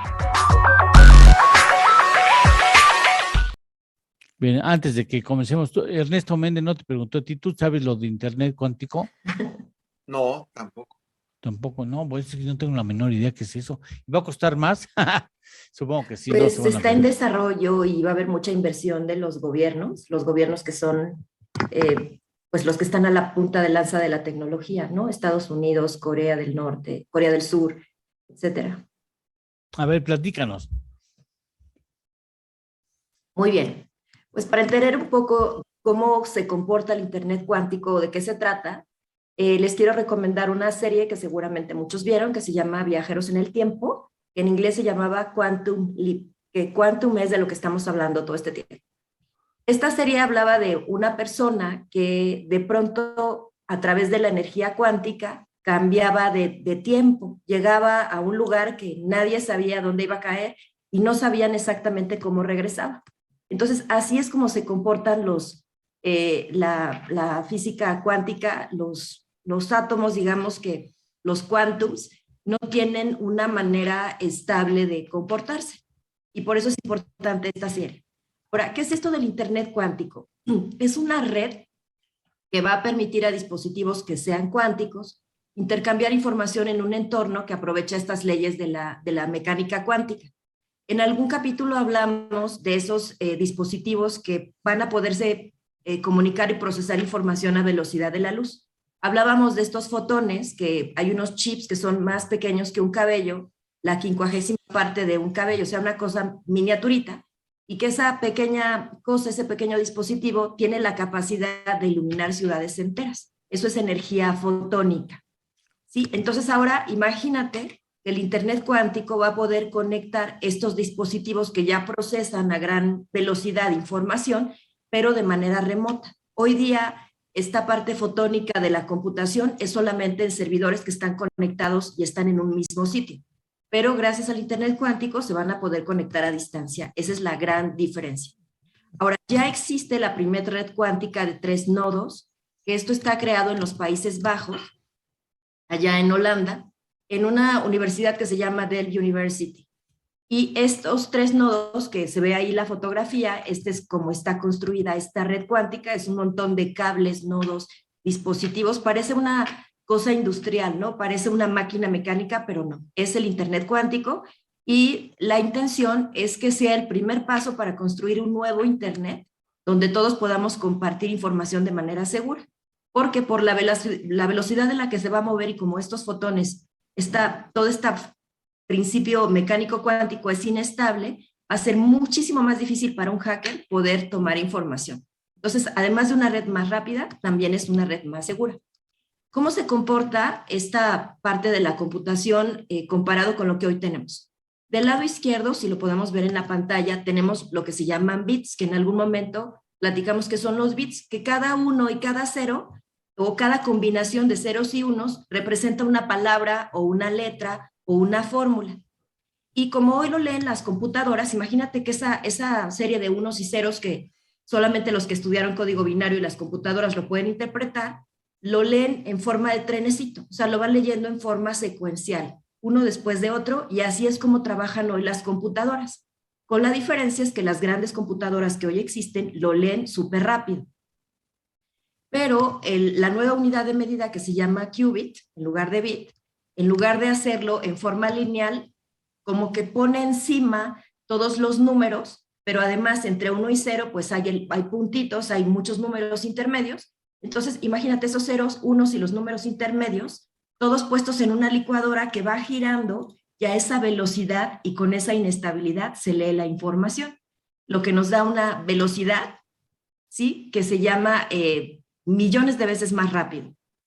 En la computación hay una cosa que se llama poner las computadoras en paralelo, es decir, ponemos muchas computadoras, ya sea físicas o virtuales, acomodadas como en una especie de red para que la velocidad de procesamiento sea más rápido. Así es como funcionan Amazon, Google, todas estas grandes empresas tienen computadoras puestas en paralelo.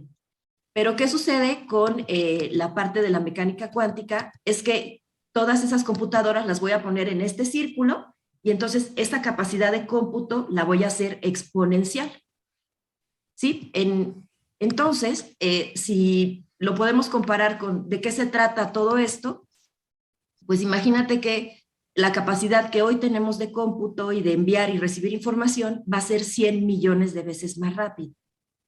La gente de Estados Unidos, el gobierno federal de Estados Unidos, ya está invirtiendo en el desarrollo de esta red que tiene computadoras y que tiene internet cuántico. Más de 600 millones de dólares ya están destinados a la inversión de esta investigación y de poner en marcha.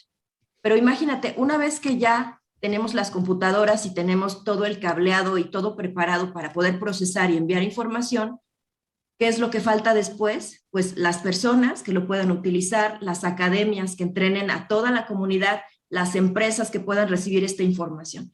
Entonces, no es un trabajo menor. Se habla de que vamos a vivir en una nueva era, la era cuántica, con capacidades que todavía no comprendemos, no las hemos terminado de probar, pero se necesita pues todo un proceso de modelo educativo para poder convivir con esta nueva tecnología que tiene alcances ilimitados. Entonces, las palabras clave de esta nueva era son volumen, es decir, todavía más cantidad de información, trabajar a distancia y a la velocidad de la luz. De eso se trata el Internet cuántico. Qué barbaridad. Lo que estamos viviendo.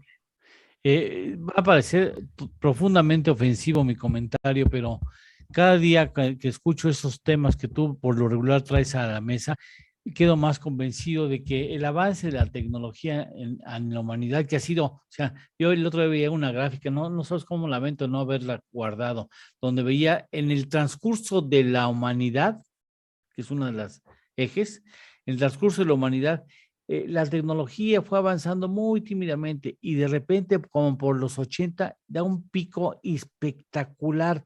Digo, ahí intervino la inteligencia extraterrestre. No, van a decir que este güey está re loco. Ahí está como de otras culturas, de otras civilizaciones mucho más avanzadas. Dijeron, mira, si no les ayudamos a estos tipos en la Tierra, van a echar a perder toda la galaxia. Entonces, implantaron conocimientos, inventos, desarrollos tecnológicos que permitieron ese salto y de repente algo inventaron varias personas y ahora resulta que estamos viviendo una revolución que difícilmente podemos imaginar a dónde nos va a llevar y las ventajas que va a significar para la humanidad. Déjanos hablar de este asunto más adelante, incluimos la pausa comercial, ¿sí? Porque tengo que ir a una pausa comercial y en la pausa comercial vamos a hablar de este asunto, de esta teoría de los extraterrestres. De acuerdo. A ver, vamos al aire. Vamos a la pausa. Esto es En torno al dinero. Con Eduardo Torreblanca y Lidia Barrón Cortés. Hacemos una pequeña pausa y continuamos.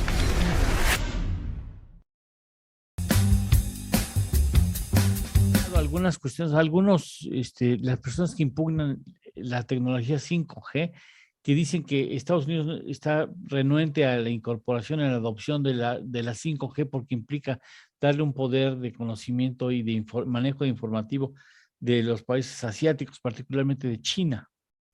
Sí, la 5G es un pedacito de fotónica. ¿Es un pedacito? Fotónica, sí, pero no tiene la gran velocidad porque todavía no están los equipos que lo puedan recibir. Pero esa es la tecnología fotónica, es el principio del Internet cuántico, efectivamente. ¿Y quién domina el Internet cuántico? Hoy día tenemos Estados Unidos, tenemos a todos los Países Bajos, que pues lo conocemos como Lambda, y Corea del Sur. Bueno, Rusia tiene también un laboratorio de investigación de todo esto, pero los Países Bajos ya lo tienen funcionando en una universidad. Entonces, no sé si te has fijado a través de la historia, cuando una nación inventa algo o descubre algo, otra nación tarda poquito en encontrarlo. Y eso se llama la conciencia colectiva, que hablabas un poco de los ovnis y todo. Tú dime, ¿está muy fumado? ¿Está muy fumado el asunto? No, yo sí creo que hubo alguna inteligencia superior que nos ayuda a poder tener esto. Llegar a eso, se llama Los Eternals, que es de Marvel, que habla de eso, de que vienen algunas personas, nos dan como pedacitos de avances tecnológicos. De pronto ya los descubrimos, pero alguien nos está guiando en hacerlo. Para si la gente se va a decepcionar. O sea, empezó con Nikola Tesla con este tipo de inventos, pero nadie le hizo caso. Ya en los años 60 la NASA empezó a hacer caso a estas tecnologías y ahorita lo que está sucediendo es que ya se ponen al alcance del público.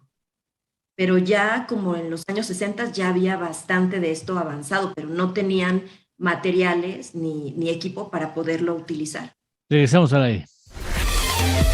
Ya estamos de regreso. Esto es En torno al dinero. Con Eduardo Torreblanca Llanes.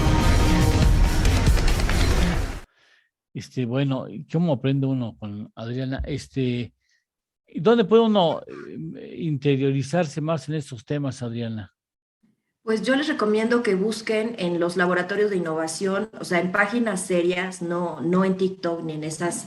no, es una base. Sino en lugares donde haya investigación. Por ahí hay una biblioteca de BBVA que es muy interesante, que tiene muchos avances.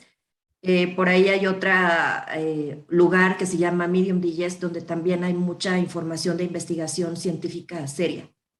En las universidades, también conéctese a las universidades. El TEC de Monterrey tiene por ahí unas publicaciones también súper interesantes.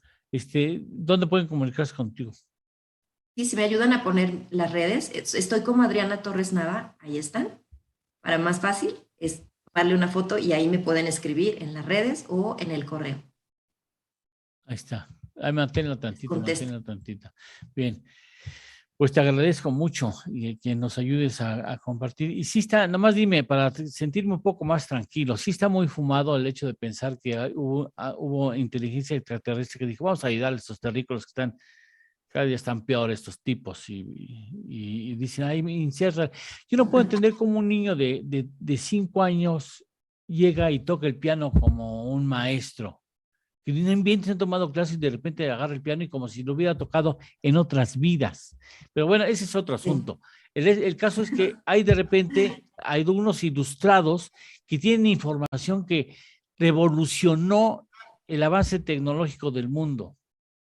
Sí, yo sí creo que hay una inteligencia superior, no sé si se llama extraterrestre o se llame de otra manera, pero está comprobado científicamente que a veces cuando un chango, por ejemplo, se entrena en una cosa, un chango en otro país lo aprende sin saber cómo.